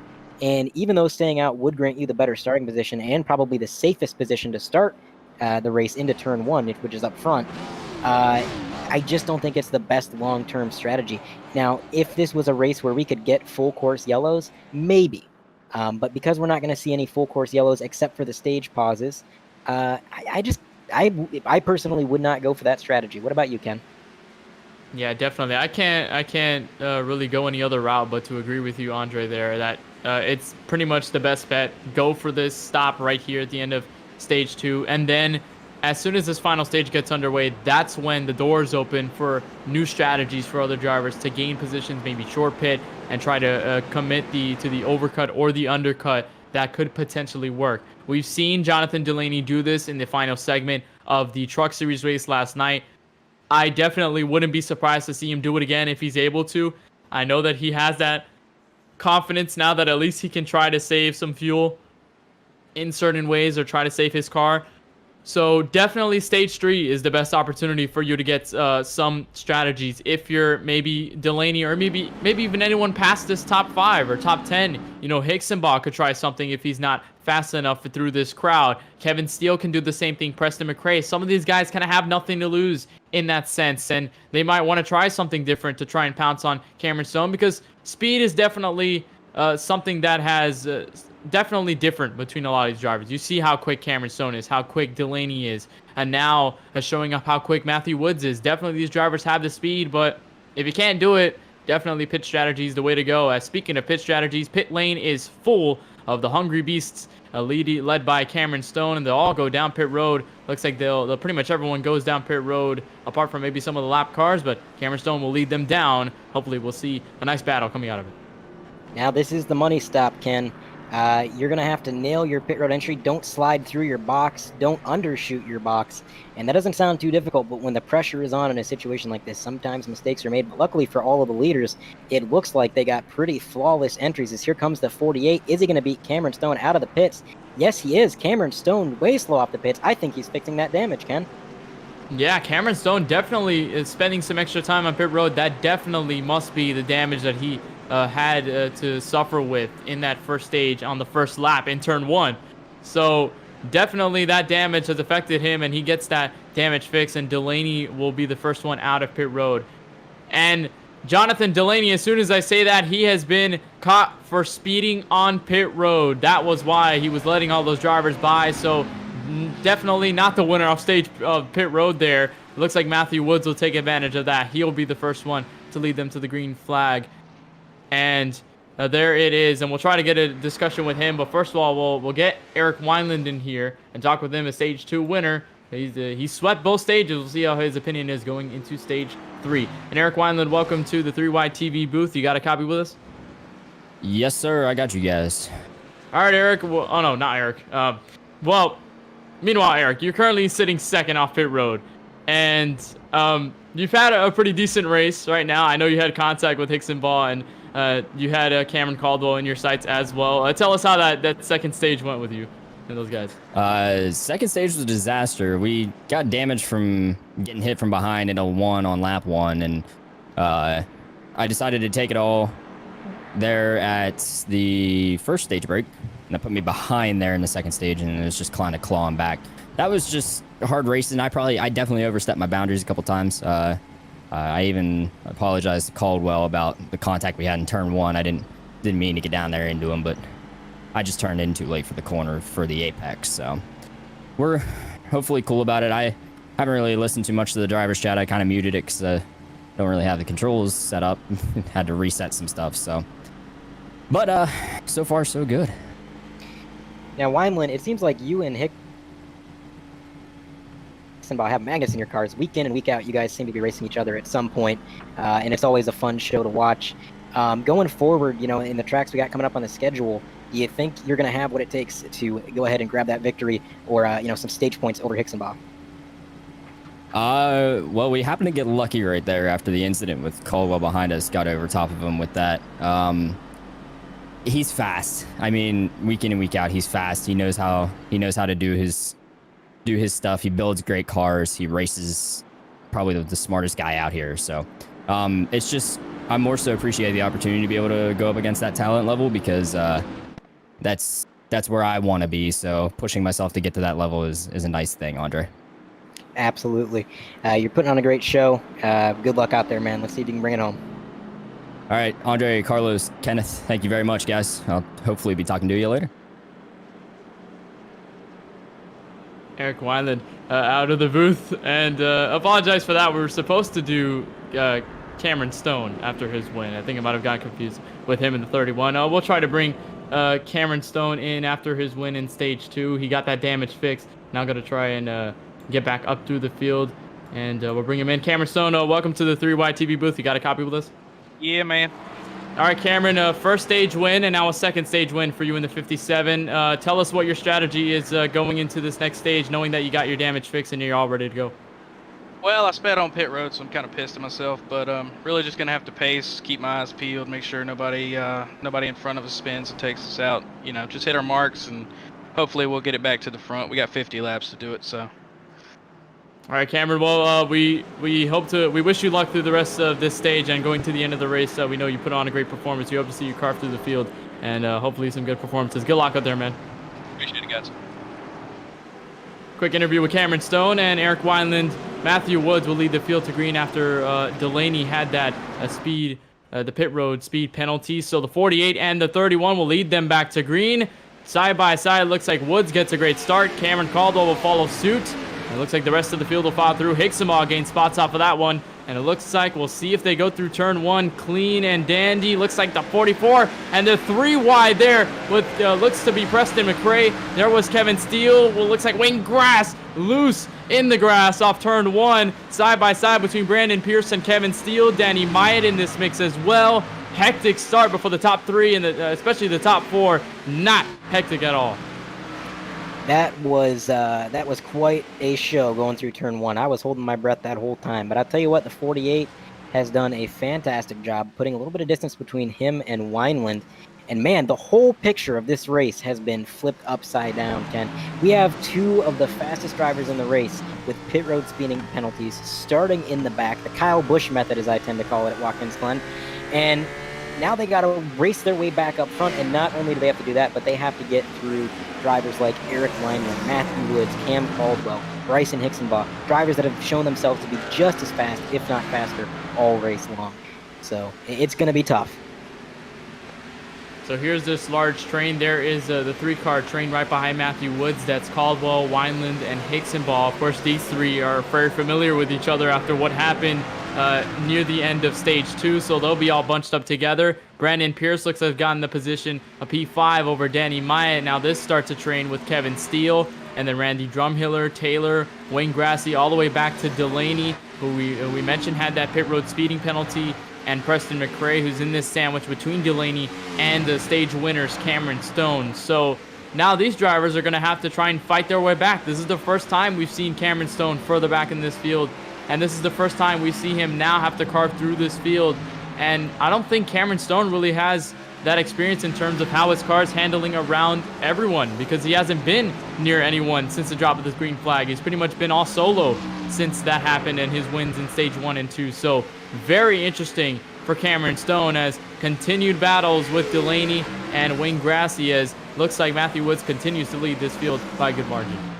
Yeah, you talked about Cameron Stone not having the experience with how his car handles in dirty air, but not only that, but another thing to consider is the fact that Cameron Stone fixed the damage in that pit stop that he's had since lap 1. So that's an even bigger difference in handling, and it's going to be tough to adapt to, I think. He's going to have to take a few laps to get used to that, and he's doing it in true Cam Stone fashion, just going in full sail, trying to make a pass on the 7 as he does get clear of him. But man, while he's doing all this, there goes Delaney becoming smaller and smaller in his windshield as he is just carving his way through the field, already up into the top 10 and counting, Ken. He's definitely fast in contact with Jason Taylor. He is into the wall and stuck in the guardrail as we were just discussing him. Huge wreck for the 6 of Delaney, who now has his day set into the kind of the ground, as you will. You see the contact with him and Jason Taylor as he was trying to get by, and the wall does not want to help that car and not bounce off it. Kind of grabbed him there. Well, on board with Delaney there, and a great effort ruined by that. Just a small mistake sets him all the way back and hard damage. Unfortunately, coming up through the S's, the track is so narrow. When something like that happens, there's nowhere to go. And the car in front of him just clipped the grass in the wrong spot and overcorrected the car, kind of sending it veering back onto the track, which, you know, it's a very easy thing to do. I've done that myself a time or two. Unfortunately, Delaney just a victim of circumstance after having a great showing all night long. You hate to see it. That is absolutely horrible to see. Unbelievable for Jonathan Delaney, and that we were just mentioning how quick he was getting up to this field before that, and now just even something as small as that definitely hurt his run. As Eric Wineland has now taken over this race lead. Looks like Matthew Woods has fallen all the way back to 6. I'm not sure whether a mistake cost him there. I'm not sure exactly what happened to the 48 Camaro, but he has fallen back significantly. I think he might have had a spin or something happen in these past couple laps, because now he's fallen back so many positions. Kevin Steele, Myatt, Hicksonbaugh, Caldwell, now Wineland is in control of this race. with the 2 behind him trying to scramble for P2. We'll take a replay. Here he was in the race lead at the moment, right in front of Ken. It looks like he goes off in the penultimate corner, and I think no contact with the wall. I think he was just very slow trying to get back up, and then of course he loses all the positions on how close everyone was. So disappointing part right there for the 48 of Matthew Woods. That'll leave Wineland into this race lead now with a 2-second gap over Caldwell. Hicksonbaugh. He's got a 2-second gap, but Hicksonbaugh is turning some pretty good lap times. Last time around, it was a minute 12.3, and that is following the 12 car. I think he's going to be able to improve his lap times a little bit should he get clear of the 12 of Cam Caldwell. But I tell you what, Ken, we got somebody in the infield care center. Take it away, buddy. Yes, sir. Jason Taylor involved in that incident with Dulaney, and we'll bring him in. All right, Jason, welcome to the 3Y TV booth. You got a copy? Yeah, it's a good copy. All right, Jason. Well, you had that incident with Dulaney there. I don't think it was very expected. Tell us what happened there, going through the S's on what happened with Dulaney. Yeah, I feel real bad for the 16. I was going up the S's and I saw Delaney coming. I was waiting for Delaney and Stone to come through. So I was gonna try to stay out of their way, and I clipped the grass on the outside and knocked him into the wall. Well, definitely hard contact between you and Delaney. Is there anything in terms of damage that you might want to... Oh, no, actually, you're on pit road, so you're getting that fixed anyway. But was there really any something you were kind of planning out before that happened? Maybe anything within this final stage and those final 50 laps? Yeah, I was going to short pit and try to gain as many positions as possible on hopefully clear track. But, I mean, strategy goes out the door when you screw up. I feel real bad for the 6 team. Struggle at road courses. I just feel real bad for that 6 team. Well, Jason, we wish you luck coming into the next few races, and of course an unfortunate end to your day, but we hope you're able to get back on track and at least try to get a better finish out of this one, and we wish you luck coming into the rest of this race and the races coming ahead. I appreciate it, boys. Thank you for the broadcast. Jason Taylor out of the booth, and you saw his at least his feelings for Jonathan Delaney in terms of feeling bad for him and that incident there. Oh, I mean, Hicksonbaugh around. And Hicksonbaugh is in trouble once again, around off the final corner. Not sure if he had help or whether that was just a solo incident, but now falling back to Danny Myatt. I think some more damage on that Camaro. You see him behind Caldwell here and just loose off the final corner and hard contact through the guardrail. Looks like he doesn't get contact with the inside wall though, but now more damage to Hicksonbaugh, who was having a great run. We've seen so many drivers with incidents today, at least Andre, with so much damage, so much mistakes, and I think that seems to be the talk of the town, at least the topic of conversation. Mistakes here at Watkins Glen certainly setting a lot of drivers back. You know, it's one of those tracks. It's very difficult to drive. The cars are very unforgiving. You know, on an oval track, you can really sail it into the corners, get it a little bit sideways, and feel fairly confident that you're going to get that thing gathered up. But on these road courses, once you feel that grip is lost, it can be very difficult to make that recovery. And we've seen a lot of drivers just having rough days where they make mistake after mistake. And unfortunately for Hicksonbaugh, I think that one might have been the final nail in the coffin. A lot of damage now. You know, not a likely chance that he's going to get a caution unless the whole field implodes here. But we're going to take a look at a replay here. We got an incident coming up out of the S's onto the back stretch. Looks like the 7 car. It's Wayne Grassy through the bus stop, and he's just going to lock up the tires a little bit too much through the sand trap, and I believe contact with the outside tire barrier. Shouldn't be too much damage for him, but again, just another very easy accident to make. The bus stop's a tricky turn at this track, Ken. Yeah, we saw that again with a couple other drivers where they lock up going into the entrance of the bus stop, and then by the time they reach that first curb, they're not able to get it turned into the rest of the chicane at least. So then they go into the gravel and the grass there, and that's exactly what happened with the 7. It's happened a couple more times. We saw it with, I think, Joseph Shiles, who got into there as well. So we've seen that happen a couple times as we've got one of the drivers back out onto the racetrack with heavy damage. We're going to try to find out who that is. And I think it's Ryan Samuelson in the 16. So he is without an engine, looking like a modified right there on the back straightaway. And he's trying to kind of limp around this racetrack and maybe get some, trying to get ahead of some of these other drivers as Myatt goes loose, and the 7 is with damage on the back straightaway coming out of the bus stop. He is around, and boy, Andre, more incidents happening on this racetrack. You know, we're getting later into the run. The tires are getting hot. They're getting worn. And the handling is just going away. And I think you're going to see drivers start to kind of over-exaggerate what they feel their car is capable of. And they're going to, you know, kind of make these mistakes as time goes on. It's just something that happens. But the bus stop obviously proving to be a trouble turn for the 7. We're going to take a look at the replay. See exactly what happened in the 7. This was off of the bus stop once more and just, I think, loose there, and then gets hard into the tire barriers, and he is further disconnected from the session along with Daniel Field. So those two are definitely out of this race for good. But speaking of drivers in the infield care center, we have one, Jonathan Delaney, who was involved in that incident with the driver we interviewed, Jason Taylor. So Andre, I'll let you get that as Coppernall is into the wall right in front of Hicksaball and Woods. Luckily, nobody else was involved. Oh my goodness, it seems as though we kind of gather our breath for and gather ourselves after one incident. Another one happens right after, and here's the 42. Looks like off of the carousel. I think just might have gone loose here, just like a lot of other drivers have. And no, actually contact with the grass that sent him around, and then hard into the guardrail. Doesn't get grabbed by the guardrail this time. Bounces off and then falls through there right in front of the drivers on the lead lap. It was Hicksaball, Woods, and definitely hard contact there as Cameron Stone is now trying to pick his way back up this field.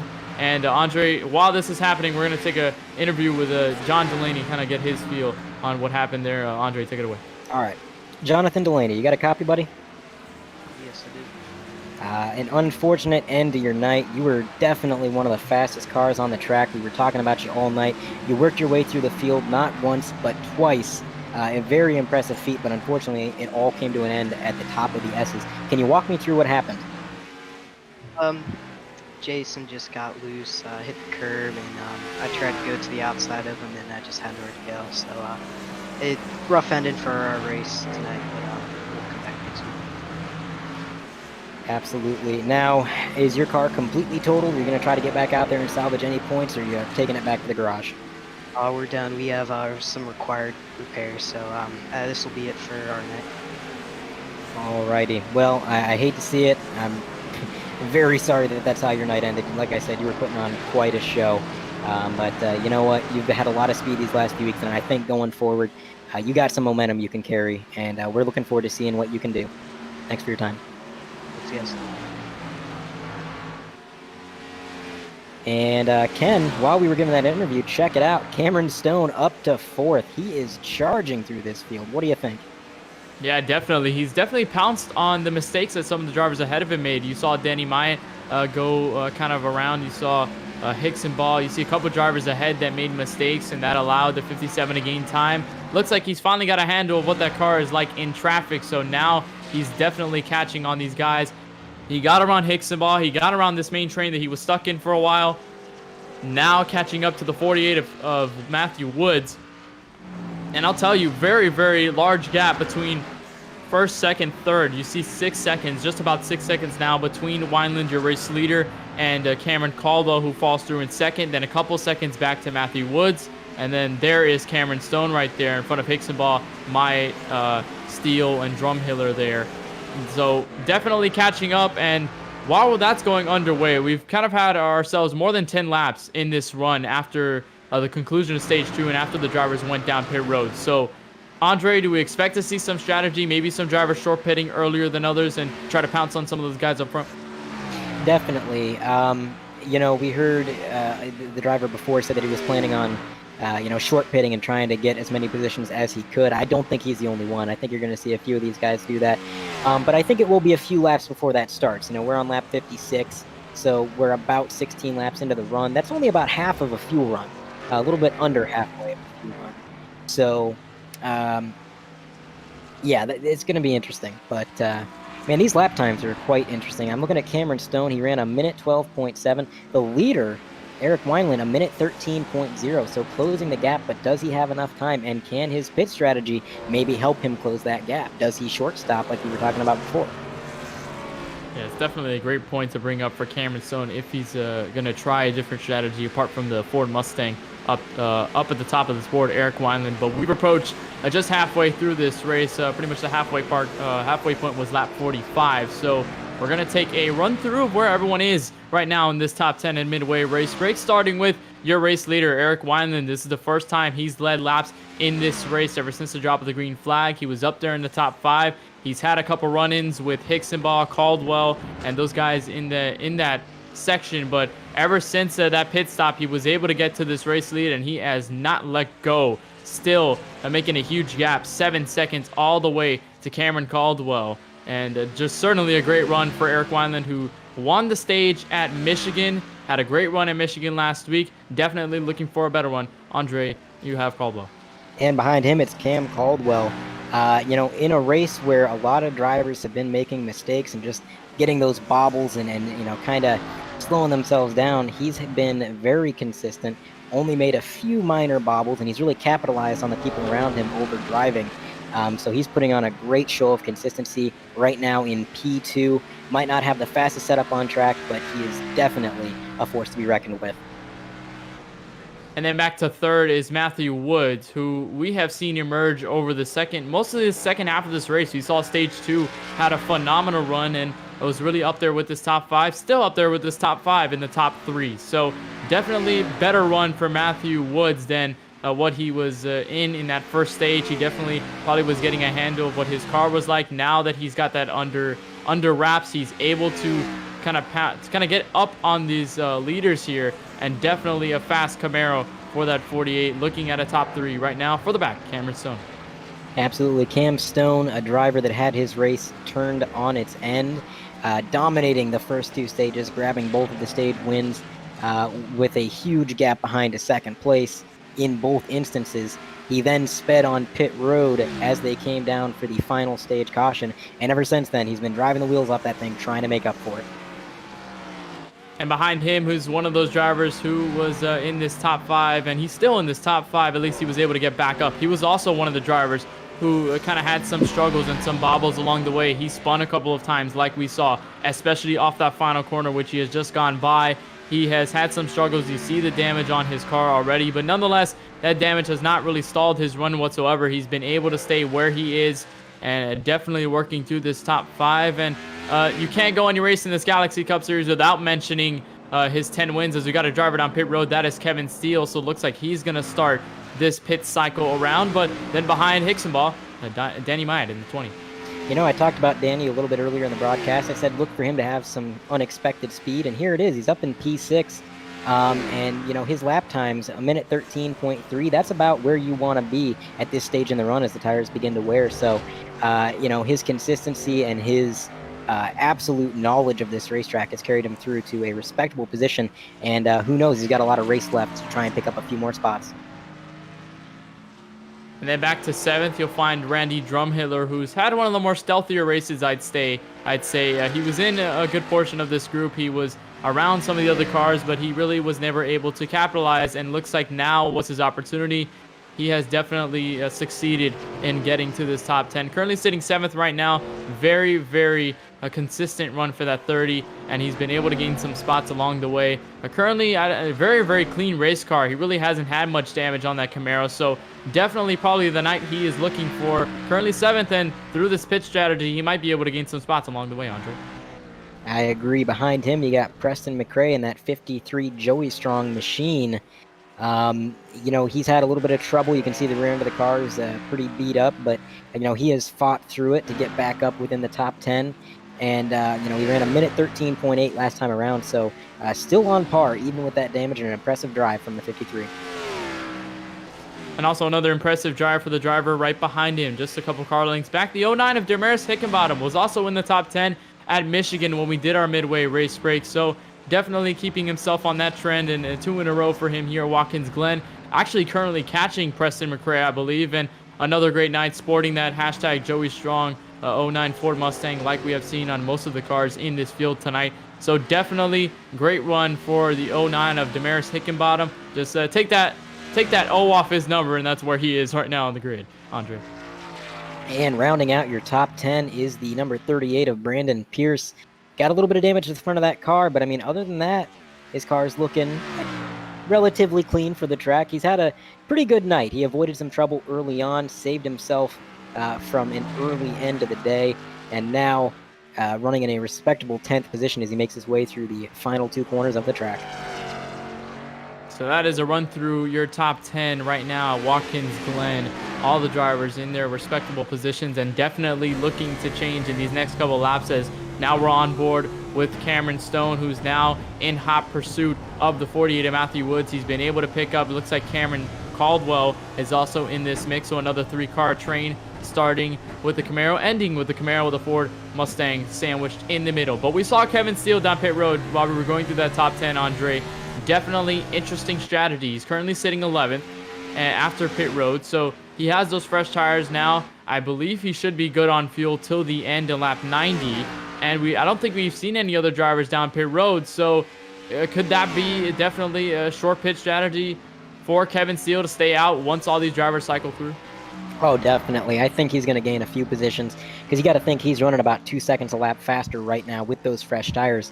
And the longer these leaders stay out, the more time he's going to gain on them. Now, he is cutting it really close on fuel. So, the 44 running the 3rd fastest lap of the race, or of the track so far, that strategy's working out for him. But I don't know, man. I think Wineland, the way his car is set up, he's got that long run car. He can probably afford not to short stop.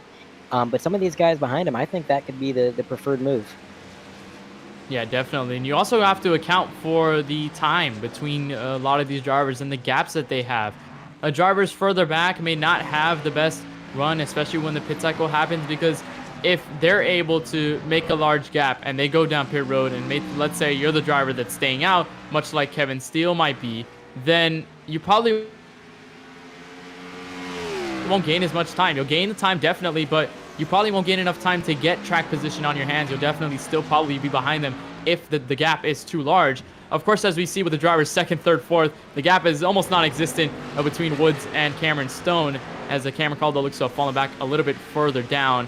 And I don't think anyone has gone down pit road this time by, mostly in this main pack. So I think they're looking for at least a strategy coming around lap 70, or maybe just further down lap 70. I believe that might be the mark for drivers to at least start to think about going down pit road and try to get their strategy in hand. But definitely very, very large shakeup for the top 5, including in this race lead. We see only just maybe 2 or 3 drivers that were up here at the drop of the green flag. Now a couple drivers in this mix that haven't been up here all race long, now getting the better run through the second part of the stage. So definitely lots of things changing, and it still continues to change as Cameron Stone now to the back bumper with 48 like he's been the past couple of times. Yeah, it's been a very unpredictable race, especially with the speeding penalties and then the incident with the 6 car. That definitely changed the whole picture of the race for pretty much everybody on the track. And, I got to tell you, you were talking about these cars maybe coming in on lap 70. That's about as far as you'd want to go. At that point, you're 30 laps into a run. From what I understand, they can go about 33 laps on a tank. So your tires are going to be pretty well shot by that point. And now we have Cam Stone in the 57 making his way down pit road. So he'll start the pit cycle. So he's the lone Ford Mustang down pit road as everyone goes by. So definitely strategy by that 57 machine. Maybe going to try and get this opportunity to get back to the race lead if he's able to do so. Again, no full course yellow, so he can't really bank on that in terms of, staying on the racetrack. But here he is down pit road. Going to easily slip into his pit box and to get his pit service. And he is the first driver on pit road. We'll see if anyone follows suit. Looks like Wineland still up ahead. It looks like nobody goes down pit road apart from Cameron Stone. So we'll see. And you mentioned, like I mentioned, lap 70, definitely 6 laps early for Cameron Stone. Maybe a different strategy than I was expecting. Right, and this short stop might not be enough for Cameron Stone to reclaim the lead, but I think it's going to be enough to get him within striking distance. And sometimes for Cam, that's all he needs. So we're definitely going to see an interesting show if this plays out the way that he's thinking it's going to. And, the longer that Wineland stays out, the better for Cameron Stone at this point. So if I'm Eric Wineland, I would have came in this time by, but he has stayed out as he crosses the line, barreling into turn 1 and 2. He is going to stay with his long run strategy as he tends to do. And we'll see how that works out for him, Ken. See some damage on the 09 of Damaris Hickenbottom. Not sure where that came from, but we'll try to get a replay if we can. But meanwhile, Bryson Hickenbottom has made a trip down pit road, so he's the second driver within this top 10 to take a trip down pit road and get his tires and fuel and possibly a little damage fixed if he's got the time to do it. So going into his pit stall, he will be, and actually overshoots his pit stall, so that'll definitely lose him a couple tenths and a little bit of time there. But nonetheless, he is the second driver down pit road. He was in this top 5 shortly before making that trip down, and Preston McRae also follows suit. Yep, Preston McRae working his way down pit road, and the question is, does Wineland pit this time by? He's going to be coming through the final 2 corners of the track, so we're going to see whether or not he makes a decision to pull down to pit road very shortly. But I just think he's got a lot of confidence in this long run setup to be, staying out as long as he has when everybody else is sort of starting to peel in. And again, he's going to stay out, going wide on exit, clipping the grass a little bit, getting a little loose, but gathering it up. Man, this is an interesting play by Eric Wineland. And a very bold move by these top 3. None of them have went down pit road, and Danny Myatt also will follow, so he's not also going to take a trip down pit road. So it looks like Hicksonball will be the most recent visitor down pit road, and Preston McRae as well. Cameron Stone, who's now sitting 8th, now reaching the final corners of this racetrack as you on board with Wineland through the S's. And so definitely the strategies are playing into effect. And also, we saw this at Michigan last week, where the entire green flag run was consisted of those pit strategies, how those drivers are going down pit road and drivers who stayed out. We saw that with Dalton Mobley and his group. We saw what Hicksonball did to take the win on his fuel strategy and on the pit strategy on the tires there. So really kind of a second time around that we're seeing this pit strategy happen. Of course, it's way different considering that Watkins, Glen, obviously the road courses do not have any yellows and not have any full course yellows, so they don't have to worry about potential yellows possibly coming out. At Michigan, they did have that worry because, of course, they did have full course yellows. So we'll see what happens, and looks like Wineland's down pit road, Andre. All right, here comes the 31 making his way down pit road, like you said. I believe he stayed out, was that 3 laps longer than the 57? If the 57 was running about 3 seconds a lap faster, which is about the difference between new and old tires, that's going to be extremely close. And Kim, Caldwell, and Myatt are going to join the 31 on pit road. So this is going to pretty much wrap up our pit sequence. We only got a few more guys that have yet to come in, and we're going to see how this all shakes out. But this strategy has been extremely fun to watch. That's one of my favorite things about NASCAR and motorsports in general. A lot of people don't understand the strategy that goes into it, but these guys put it on full display as Wineland makes his way out of pit road and back onto the track. The question is, where is he in relation to Cameron Stone? I'll tell you where he is. He's behind him. So Cameron Stone making his way up through the S's. That short pit strategy has worked in the short term, but can he keep his car in good enough shape to prevent Wineland from closing that gap once more at the end of the race? What do you think, Ken? Yes, definitely interesting, and just said that the fastest time, and that leaves Matthew Woods and I think Randy Drumhiller to be the final drivers that have yet to pit, at least within this top 10, because pretty much everyone there has went down pit road. Kevin Steele, you mentioned, and there goes your race leader, Matthew Woods. So he will try to complete this strategy in the pit cycle. We'll see if Drumhiller follows. He is coming off the final 2 corners, so we'll see. There is Cameron Stone behind him, so he has definitely gained so much off of this strategy pitting early.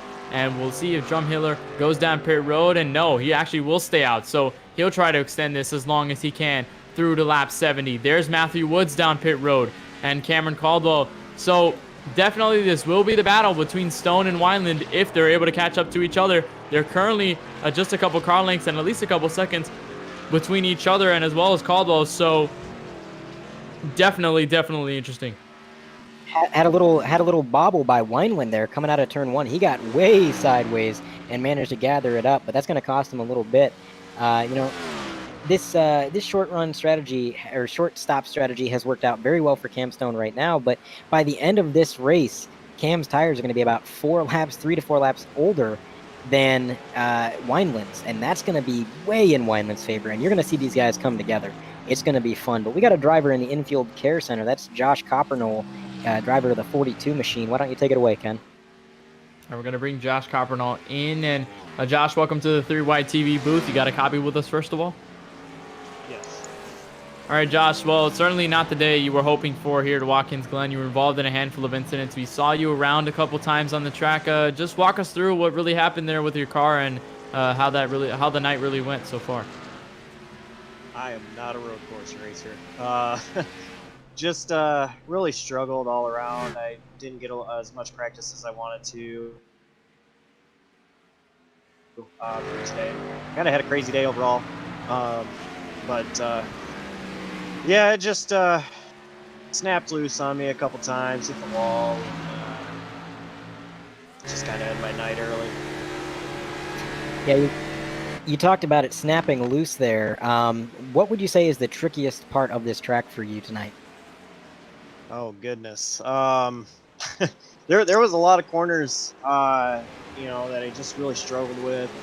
I think turn 1, a couple of mistakes in turn 1, definitely figured that out pretty early. I have to say that was probably the toughest. I had 2 incidents where I did just lock it up or something, and it just sent me straight into the wall. And got a lot of damage from that. Right. It's a tough track. Pretty much both stage ends. We've heard a lot of drivers complaining about that snap loose. That seems to be the reoccurring theme. And every driver has a different opinion on what part of the track is the most difficult. But we're sorry your night ended like that. You had a good run prior to that.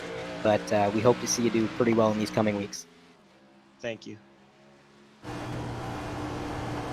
Josh Coppernol out of the booth as we have just witnessed a pass for the race lead. Randy Drumhiller has just gone down pit road, so he completes the cycle. That leaves Cameron Stone in this race lead, but don't look now. The driver right behind him and the driver you're on board with right now, Eric Wineland, is right there for the taking. He was able to get to Cameron Stone under this pit strategy. Now right within striking distance. This could be the pass for the lead, Andre. Definitely with those fresher tires to the advantage. Absolutely. He's got those slightly fresher tires like you mentioned, and the car ahead of Cam held him up just that little bit, and now Wineland is in striking distance and we have a battle brewing. So playing defense, I've always thought personally, is more difficult than playing offense when it comes to races like this. Now, some drivers are different. Some drivers like to play defense. They feel at home there. Cameron Stone, he's kind of a jack of all trades. He can, you throw him in a situation and he's going to do pretty good regardless. But man, the fighting off Wineland is a tall order. This guy is a machine. And man, right onto the curb goes Wineland, and he is breathing down Cam's neck as they make their way up through the S's. Yeah, definitely. Cameron Stone kind of has to watch for the 31 if he's going to make a pass within these next couple of corners. You set yourself in the S's all the way up to the bus stop where a hard braking zone approaches, and that could be a key opportunity to make that pass. It looks like Cameron Stone was faster through the S's. Not sure whether Wineland had a little bit of a struggle there. And now through the bus stop once more. Now picks up the time all the way back to the back bumper. He's going to try and set himself up through this carousel. So definitely easy battle for the lead. And if these two tangle up, it's a long way to the 48 of Matthew Woods. Further back coming off of the carousel now. So lots of time between those two. If one of them makes a mistake, here comes Wineland for the race lead. Looks like he's going to duck back. Not enough. I think he might have been faking low there to try to pressure Cam into overdriving the corner. I tell you what, we got 19 laps to go as they cross the line this time, and Wineland is still sending it, giving the car everything he's got. No need to wait around, I don't think, in his mind. He's trying to get to the lead so he can get that clean air and drive away with it. But Cam doing everything he can to throw those blocks and try to play the best defense that he can possibly play. And now, nearly side by side as they go into the S's, the 31's going to clip the grass. That's going to lose him some time. I'm not sure the 31's going to be too pleased with that block from the 57, Ken. That is not the best place to go side by side through the S's. We'll take a replay. You see he gets the run off turn 1 and then tries to stick it through the S's, but just gets the door shut on him. Not enough space to make that work as they're going down the bus stop right now. And there goes Cameron Stone into the grass. He's able to keep it straight, but Wineland right on his toes. just trying to stay around and at least try to get away from trouble. He is definitely playing the mind games on that 57 right ahead of him. He is definitely forcing some mistakes now to the outside and ducking back, definitely not trying to find the space. There might be it, and it looks like he continues to duck back. I think he's just trying to find the best place, and contact between the two going into the final corner.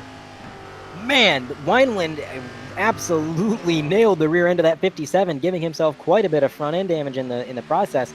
This is an absolutely no holds barred battle as they are giving it everything they got. And you got to think, we're on lap 73 of 90. We have a lot of racing left, and these guys are still going at it. That is absolutely crazy, and what a fun show to watch it has been. And you think with these two collecting together, that allows the 48 of Matthew Woods to peek into this battle if he can get there. You see those two, if they continue to tangle, which now the distance is kind of large, so not very close if Wineland can pick this up through the bus stop like he had the past couple of laps. But now Matthew Woods is kind of going into this conversation. He's going to join the fight and possibly spoil the party in this final segment. But you mentioned it, still a long way to lap 90. And very, very aggressive Wineland is trying to take that race lead away. I think maybe his mindset is if he doesn't get this race lead, he won't get it to the rest of this race. And if he takes it now, that could be his opportunity to stay there for the rest of the night. Now falls back to Cameron Stone. And I think damage now to Wineland just a little bit with contact from the 57. So that's going to hold him back a little bit more. But that was an absolute dogfight in that last couple of laps. Man, I'll tell you what, I don't know who applies the Coors Light stickers to Cam's car, but they need to be paid extra because he's going to need a few more of them after this race. Looks like the 48 is going to take over second from Wineland. I think, like you said, that damage is holding him back a little bit more than we would have expected. When I first saw that contact, I didn't think that damage was going to be substantial enough to hold him back. Obviously, that has been shown to be incorrect as he is now dropping through the field a little bit and his lap times have slowed.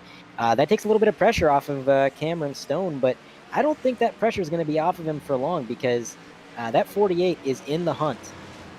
And remember, Matthew Woods is one of the more recent drivers that went down pit road. You saw Randy Drumhiller was the last one, but Matthew Woods was one of the final ones. He stayed out a little bit further down. He has been 6 laps since gone down pit road. He's 4 laps fresher on the tires, so he definitely has that to his benefit. And to use those fresh tires through some of these corners that demand a little more of that grip, that helps Matthew Woods indefinitely, and he's slowly catching up and closing the gap between him and your race leader.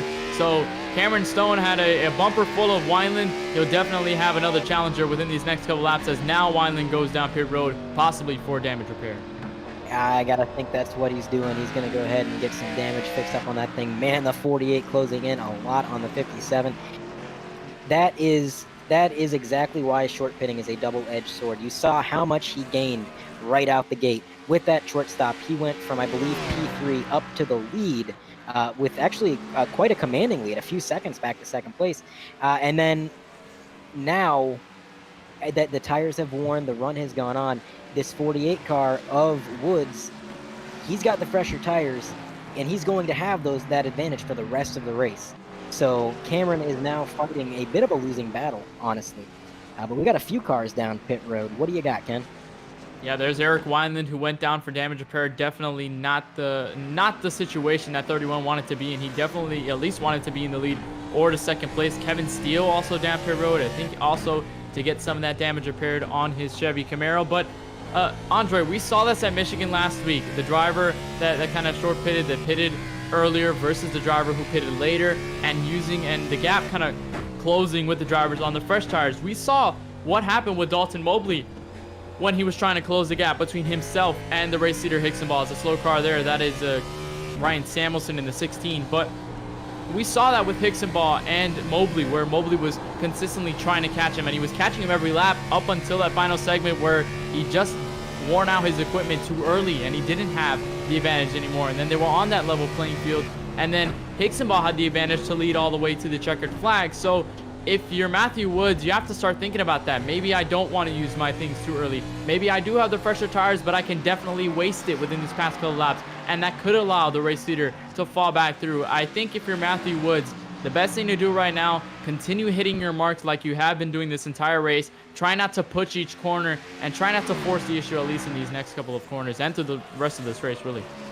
You know, that's a fantastic point, Ken, because he does have the advantage now on those fresher tires, but like you said, he could use those tires up and get rid of that advantage if he were to overdrive the car, maybe get a little slide going through the turn and then flat spot them. Suddenly now he's again on a level playing field with Cameron Stone, and that advantage is dissipated. So you're right. I think if I'm him, I'm going to take it easy for a little while here. We're on lap 77 and 90. We got a fair bit of racing to go. You got long lap times on these road courses. It's about a minute or in 12 seconds. We got a replay, got an incident through the bus stop, and just a little loose on exit. Can't quite gather it up and hard into that inside Armco barrier. Yeah, that's Jack Durham in the 217 involved in a lap 1 incident on the penultimate corner. Like we mentioned, we had an interview, not an interview, but at least we saw exactly what happened with him, and he had that damage early on, and he went back out on the track at least to try and carry where he is currently 14 laps down. But he has gained spots since the drop of the green flag, and ever since that incident, he's moved up to 14th. So definitely trying to get a better finish out of that one. That's been definitely not the best thing, getting loose in the bus stop. But an update back up front.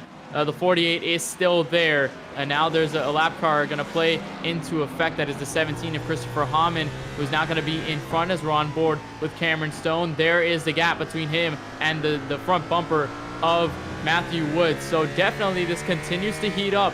We can't really keep our eyes off of this one for too long, because inevitably we could see that 48 make a move, and we'll see if Cameron Stone does exactly what he did to Eric Wineland. Lots of time gained there for the 48, so this could be the battle for the race seat, especially coming into these next 12 laps or so to the checkered flag, Andre. Oh, you got it right. It's going to be a battle. The 48, I think he's starting to push the car a little harder now. You saw the rear end kick out just a little bit in the middle of the S's. That to me is a sign that he's lifting a little bit less and pushing the car a little bit harder. So through the bus stop, is he going to try to outbrake Cam? Maybe close that gap up a little bit more. He's going to try, but Cam's going to go a little wide through the bus stop, and now that gap is gone. They are bumper to bumper into the carousel, and still the 48 right on that yellow line like he's glued to it on the bumper of the 57. He's setting up an overtake. He's going to try something. Seems like Cameron Stone is definitely losing time in the bus stop. That seems to be his struggle point, at least through the rest of this course, because he's pretty much consistently getting through every turn, at least like he has been all race, and he's been fast in every corner. But it looks like through that bus stop, he has definitely lost a lot of time. Obviously, the fresh tires are to the benefit of the 48, but still, he has lost so much time through that bus stop, and that has really enabled drivers that are behind him. We saw it with Wineland. We're seeing it again with the 48, where in that corner, the 48 is able to gain so much time, at least the driver behind the 57. So seems to be the struggle point for the 57. I don't think he's kind of looking forward to each time he gets around to that part of the racetrack, because he doesn't seem to be the fastest through there, as it seems to be a place where a lot of attacks can start to develop, especially going into the carousel. As you look a little bit further back, here is a third and fourth and a battle for the podium spot between Cameron Caldwell and Bryson Hicksonbaugh. You see Eric Wineland now in front of them, who has fallen a lap down in 10th. So a battle for a third heating up as the battle for the lead continues to move on. Yeah, you're talking about the bus stop being a trouble spot for the 57. I think you're absolutely right. I was told by a couple drivers prior to the race that when you set a car up here, you set it up to get as much rotation through the turns as possible. But when you do that, the car is going to be extremely loose through the bus stop and the S's, and that is shown by Cameron Stone as he is getting looser and looser as the run goes on. And this battle for the lead has absolutely reached a boiling point, as 48 nearly was able to get to Cam's quarter panel through the penultimate turn, ultimately having to back off as they make their way through 1 and 2. But they are once again going to be approaching the bus stop after they get through the S's, and that's where the 48 has absolutely shined the brightest this whole time. So can he maybe outbreak him and make something happen? And you got to play a little bit of a mind game to the race leader, because if you're so close to the back bumper like the 48 is right now, as they come to the backstretch onto the bus stop one more time on lap 80, if you're playing that mind game, you could have forced that 58 being in defensive mode to make a mistake possibly, and then that could definitely hurt your run and could definitely kind of force you into a mistake and put you in a place where you definitely don't want to be. Maybe either wide on a corner, maybe in the grass, maybe in the wall if it's too much. So still a pressure from the 48. You saw him try to make the move on the final corner, but he did not have enough space. it's definitely reminiscent of what we just saw with Wineland, where he was trying to make moves in the hard braking corners and just kind of backed out at the last second, not thinking that it was enough. So it definitely, the 48 kind of playing the same game that Wineland has. Hopefully not with contact though.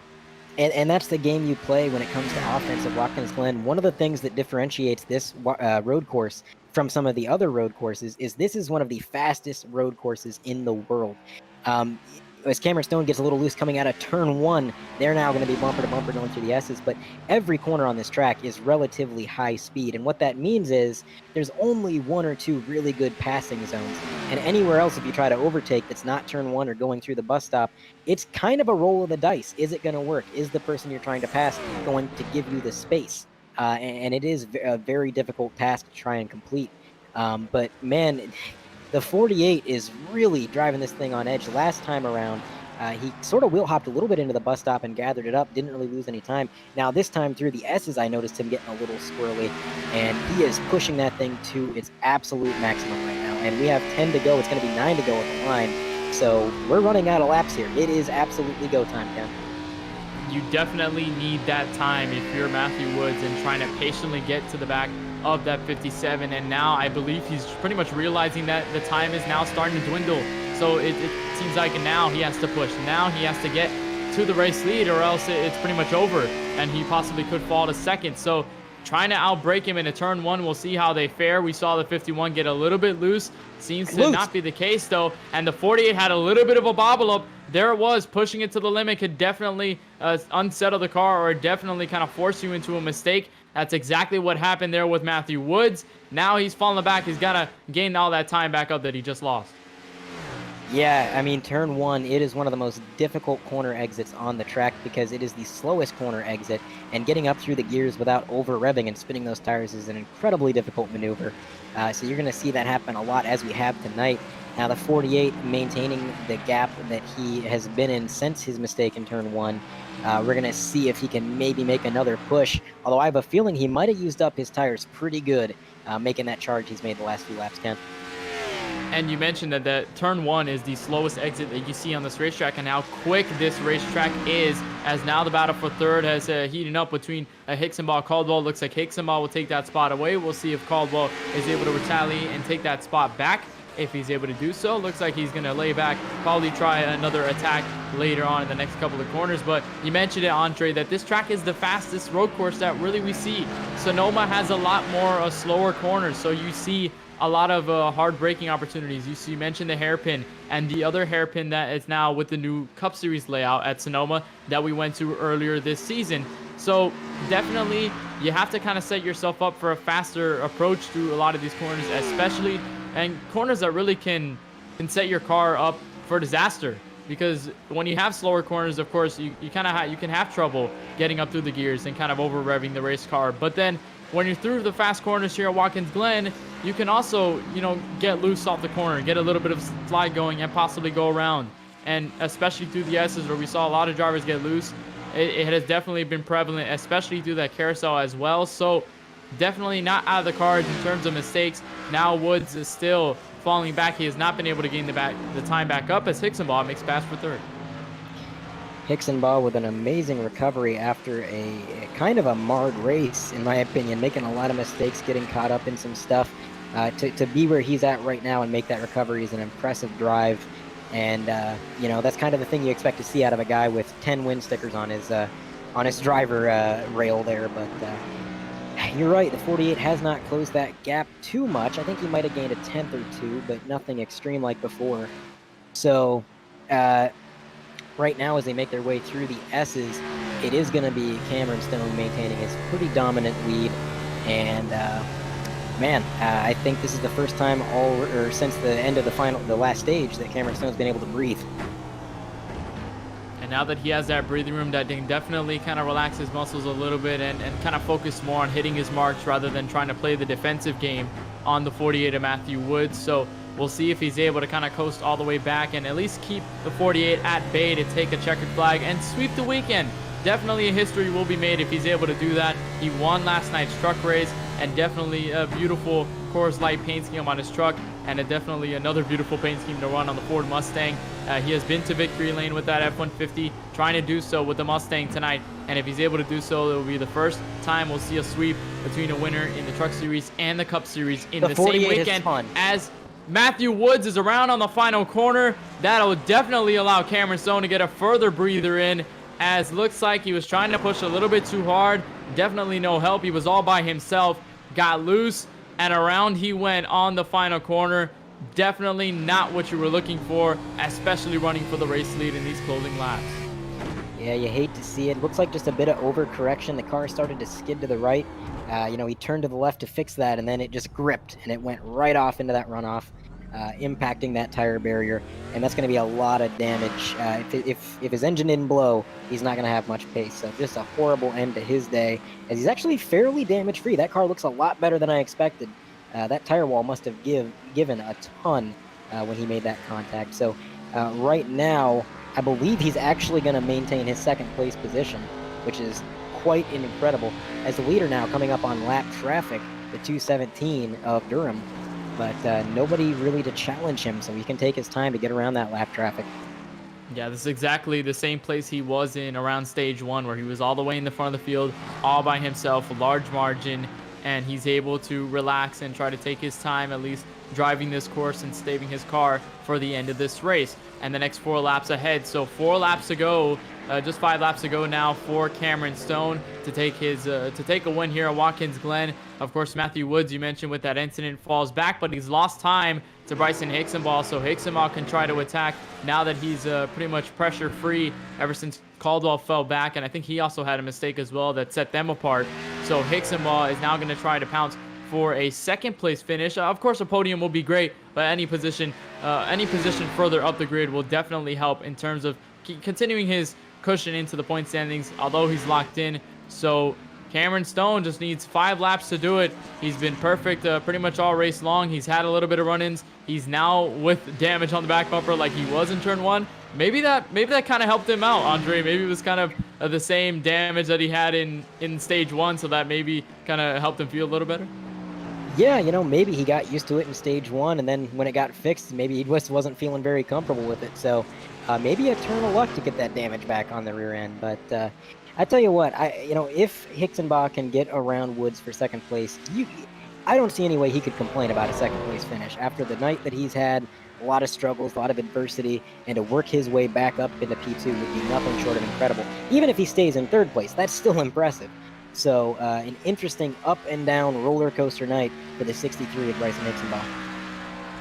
Yeah, and also a very great night for the 48 of Matthew Woods. Of course, he was very short of the race lead, and now it looks kind of bleak for the 48 at least to take a race win away. But that second place will definitely gain him some points. He's 17th in the point standings going into this race, so a second place finish regardless, even if he doesn't get the race win, and even if maybe he doesn't get locked into the playoffs with a win, he definitely has those points for second place, and he's definitely able to carry that onto the next couple of races and try to get into the playoff picture come around Daytona. So definitely not something negative at all for the 48, apart from maybe that challenge for the lead. He could have done a little better maybe on his end, at least in his mindset, but definitely great one. I think if he's able to capture second, he's got a good time between him and Hixenbaugh. If Hixenbaugh's not able to catch up in these final laps, second place, definitely not something to complain about for sure.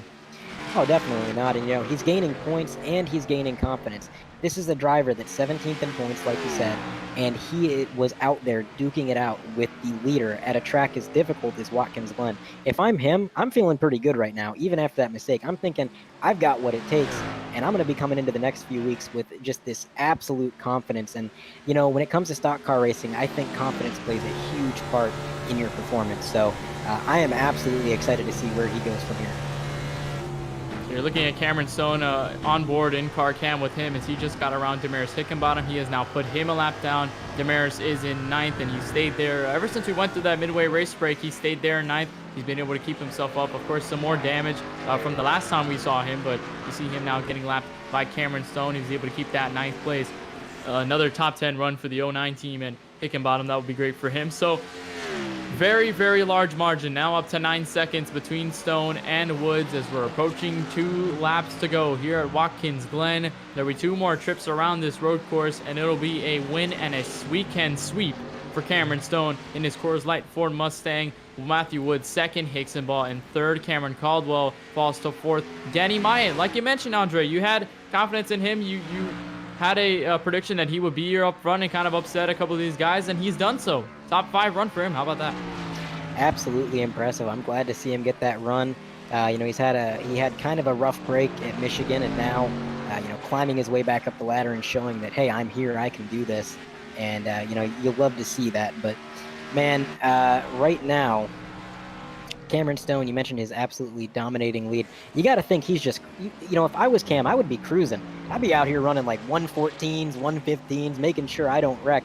But he's still pushing this car for all that it's worth. He ran a 113.6 last time around, and he has been on these tires for quite a while. So to be running a 113 at this stage, he's still pushing it. And you know, that speaks to the way that these guys are in this league. They're competitive. They want to get every last drop out of their cars and out of their performances, no matter the situation. And it's that kind of drive, that kind of motivation that puts on the absolutely exciting action we've seen tonight. And Hickenbottom going slightly through the grass. He's going to gather it up, I believe. Yep, he does gather it up, making his way out of the final corner. And, yeah, it's lap 90, the final lap for Cameron Stone.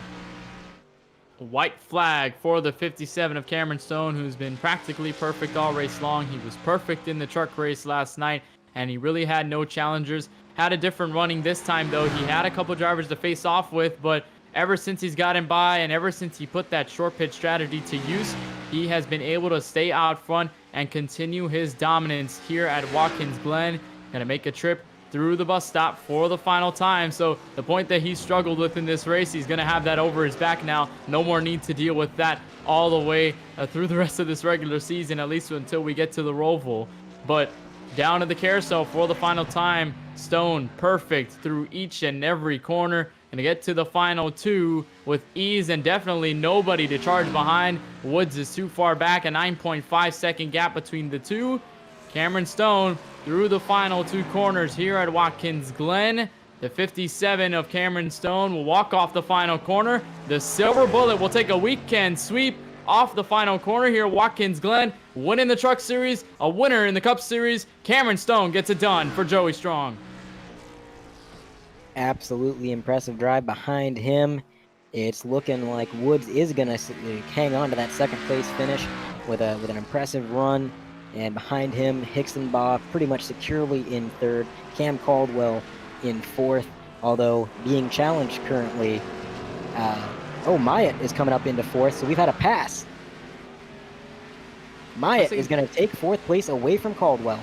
Wow, what a way to pounce on that. Danny Myatt, 4th place finish. He was able to get around Caldwell. Now Caldwell finishes in the top 5, and a huge crash as he kind of finishes this race up. Randy Drumhiller will come home in 6th. You see him off the final corner down to the front straightaway. Easily will take that top 10 spot. Preston McRae will follow suit into 7th, and Kevin Steele is around on the final corner.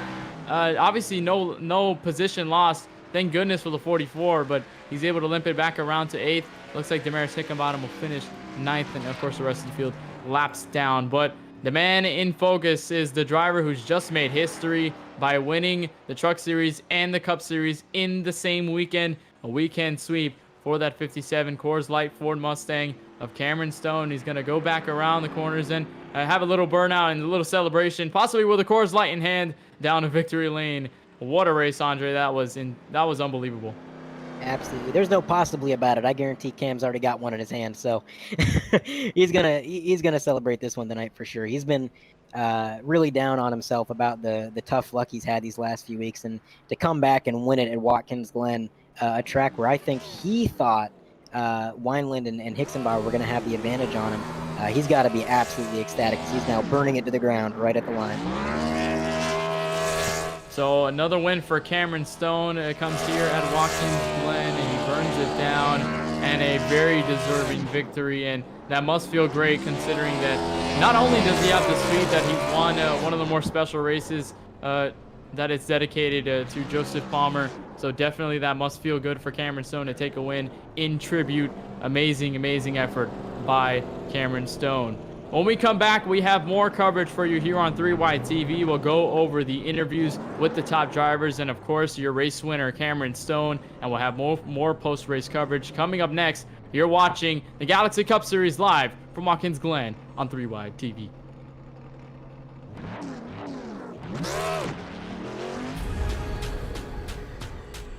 The most realistic online racing sim ever made.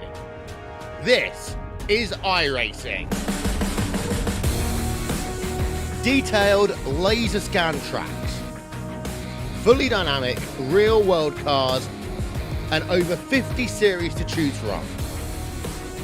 6 online world championships offering over $100,000 in annual prizes. This is the original esport racing game.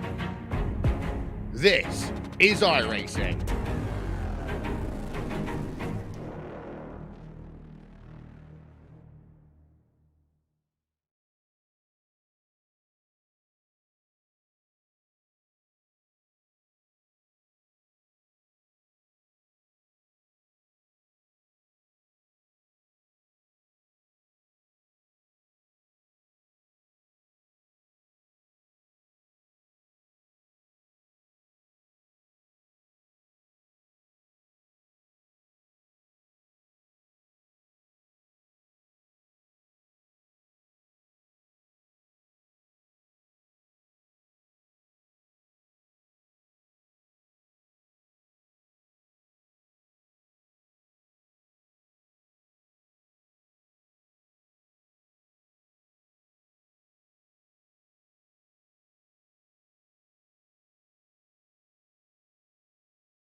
Welcome back to Watkins Glen International, where we have just concluded the Galaxy Cup Series round number 24.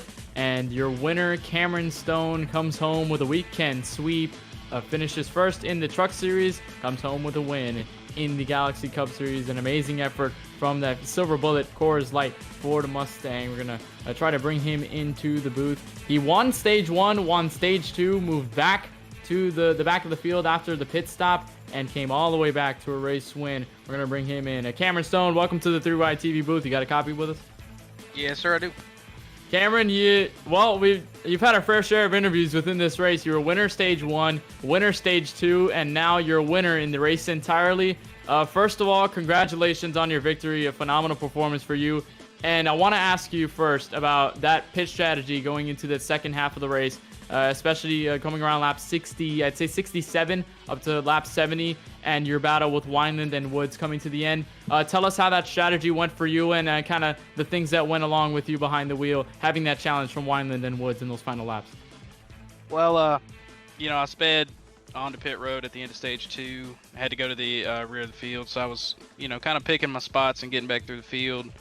Got up to third, and I was behind Woods, and I could tell I was a little bit faster. And then we had a lap car coming in front of us, so I decided to duck down on the pit road before I got held up from that. I could tell the fall off that Woods and Wineland had was a little bit worse than mine. And, my tire wear had been good the whole race, so I figured I could go a little bit further than them. So I pitted on 63. I think those guys came in around 67. And, they were better when they came out. They had the fresher tires, and Wineland gave me a good run for it, and Woods did too. But I knew those guys were going to fall off if I could keep them behind me, and we got the job done. Now, you mentioned your speeding penalty. What was going through your mind when you got that penalty? Did you think for a second that you were going to be able to charge your way back up through the field and take the victory? Well, the whole team was really disappointed on the radio. They knew what happened. My spotter, he kind of said, uh-oh, and I said, we're not going to talk about it anymore. Don't say anything about it. We're not going to use it as an excuse. So, just go out there and drive. I looked at it as we're just going to fix the damage that we got earlier, and, we'll be good on this long run. So, didn't stress about it too much. Just kept the nose clean, which was the whole plan, and just really glad everybody drove us clean on the way through. We had a really good race. Hope it was a good show for everybody. And just really happy to get full points this week. Really need those playoff points. Yeah, definitely those points. Andre, I'm sorry. But, Cameron, an amazing race for you, and so great for you in that 57, but also in dedication to Joseph Palmer and that emotional attachment with this race. Does this race feel a little any more special, at least the win feel any more sweeter, knowing that's dedicated to him and his family? For sure, man. Racing for a cause is always a little bit, gives you a little bit more meaning to it. And, really happy to put on a good show for Joey and his family. Hope they were able to watch and they were entertained by it.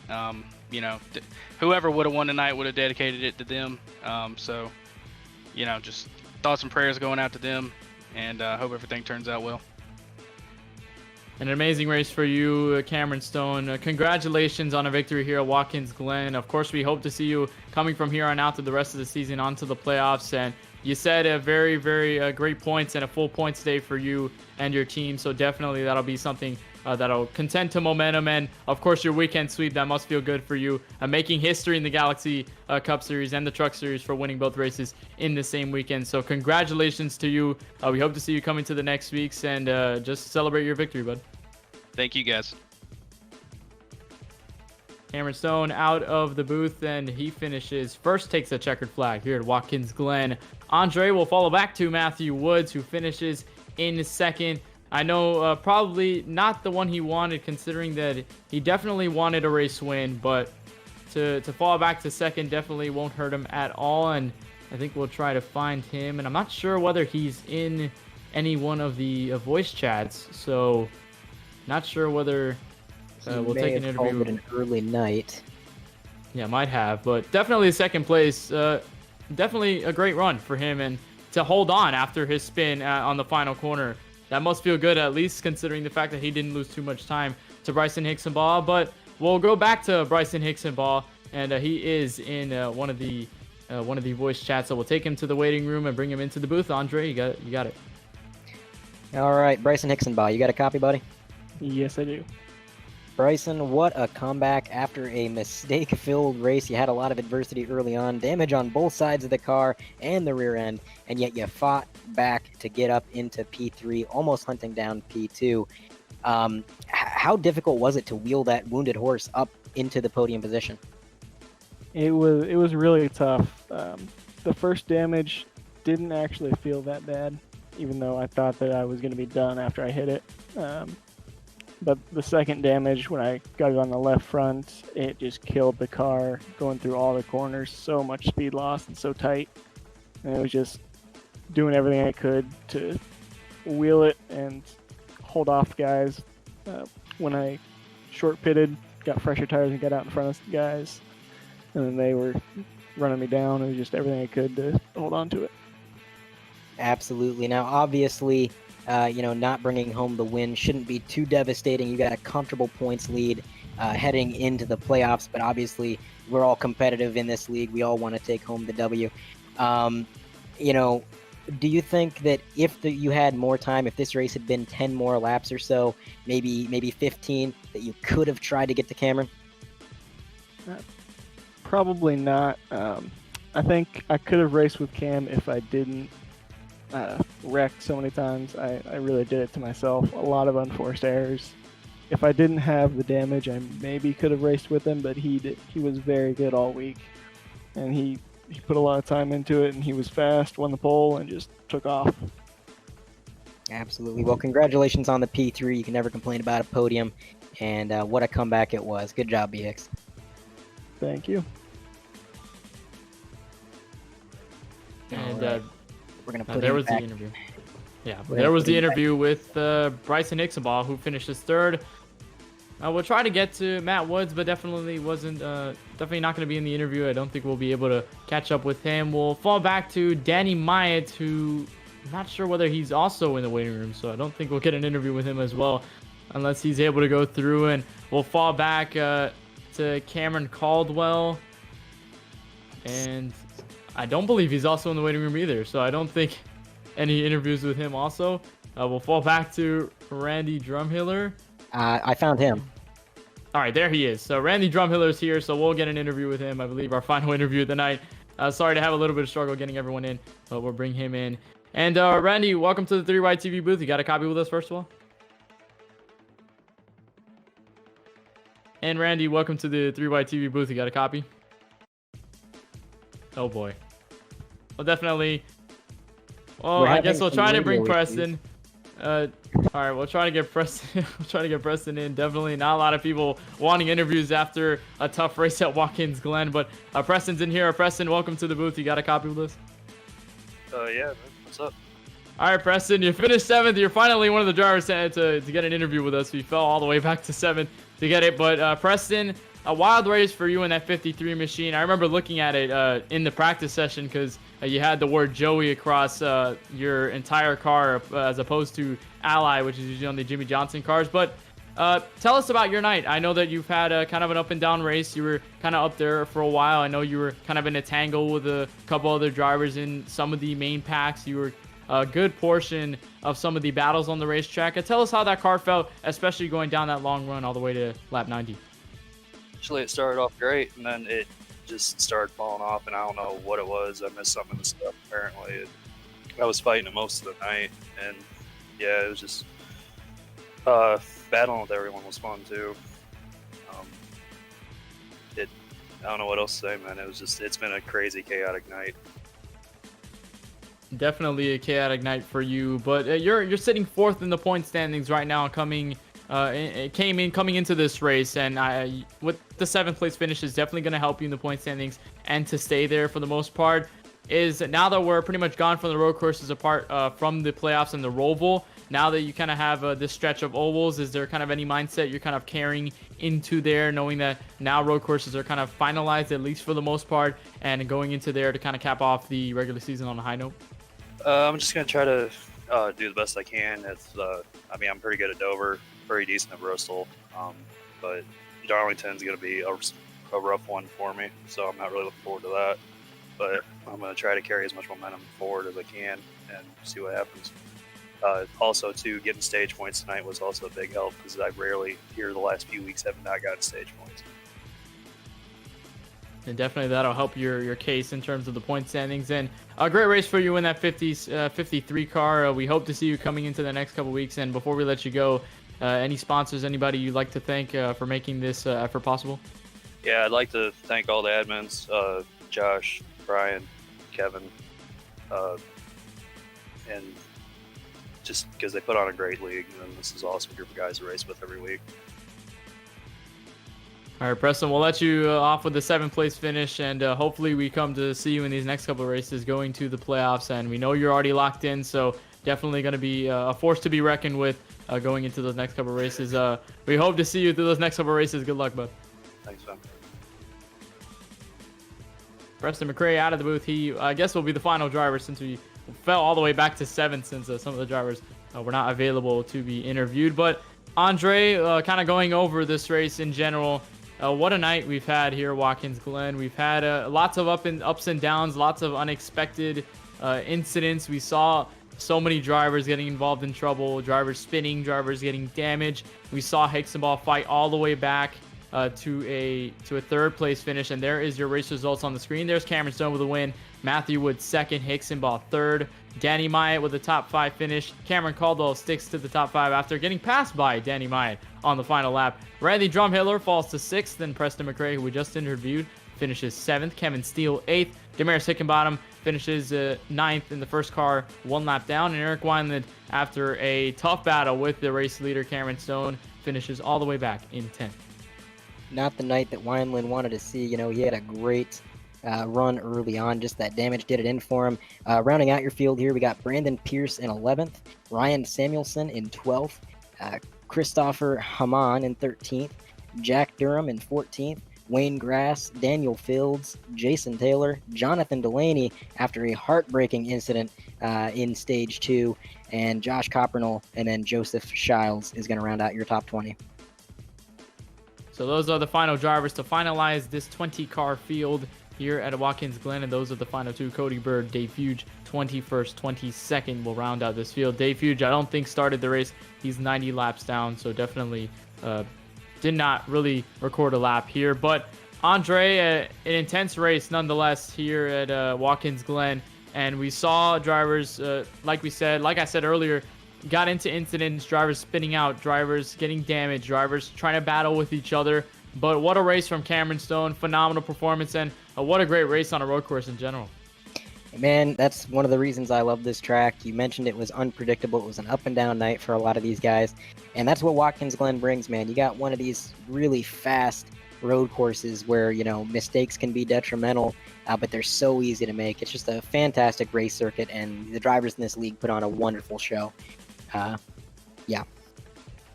Definitely a wonderful show. And of course, in tribute to Joseph Palmer Jr., like we mentioned, who was suffering from multiple myeloma, and this race was dedicated to him in the Joey Strong race, and hashtag Joey Strong, which we saw from so many drivers in this field. And of course, like I mentioned at the top of the show, if you want to support him and his family, you can go to the GoFundMe page, which is located right in the description of this very live stream. So if you want to go and give your support to him and his family, you can do so by going there. And of course, all of us are well wishes to Joseph and his family, and hopefully everything will turn out all right for them.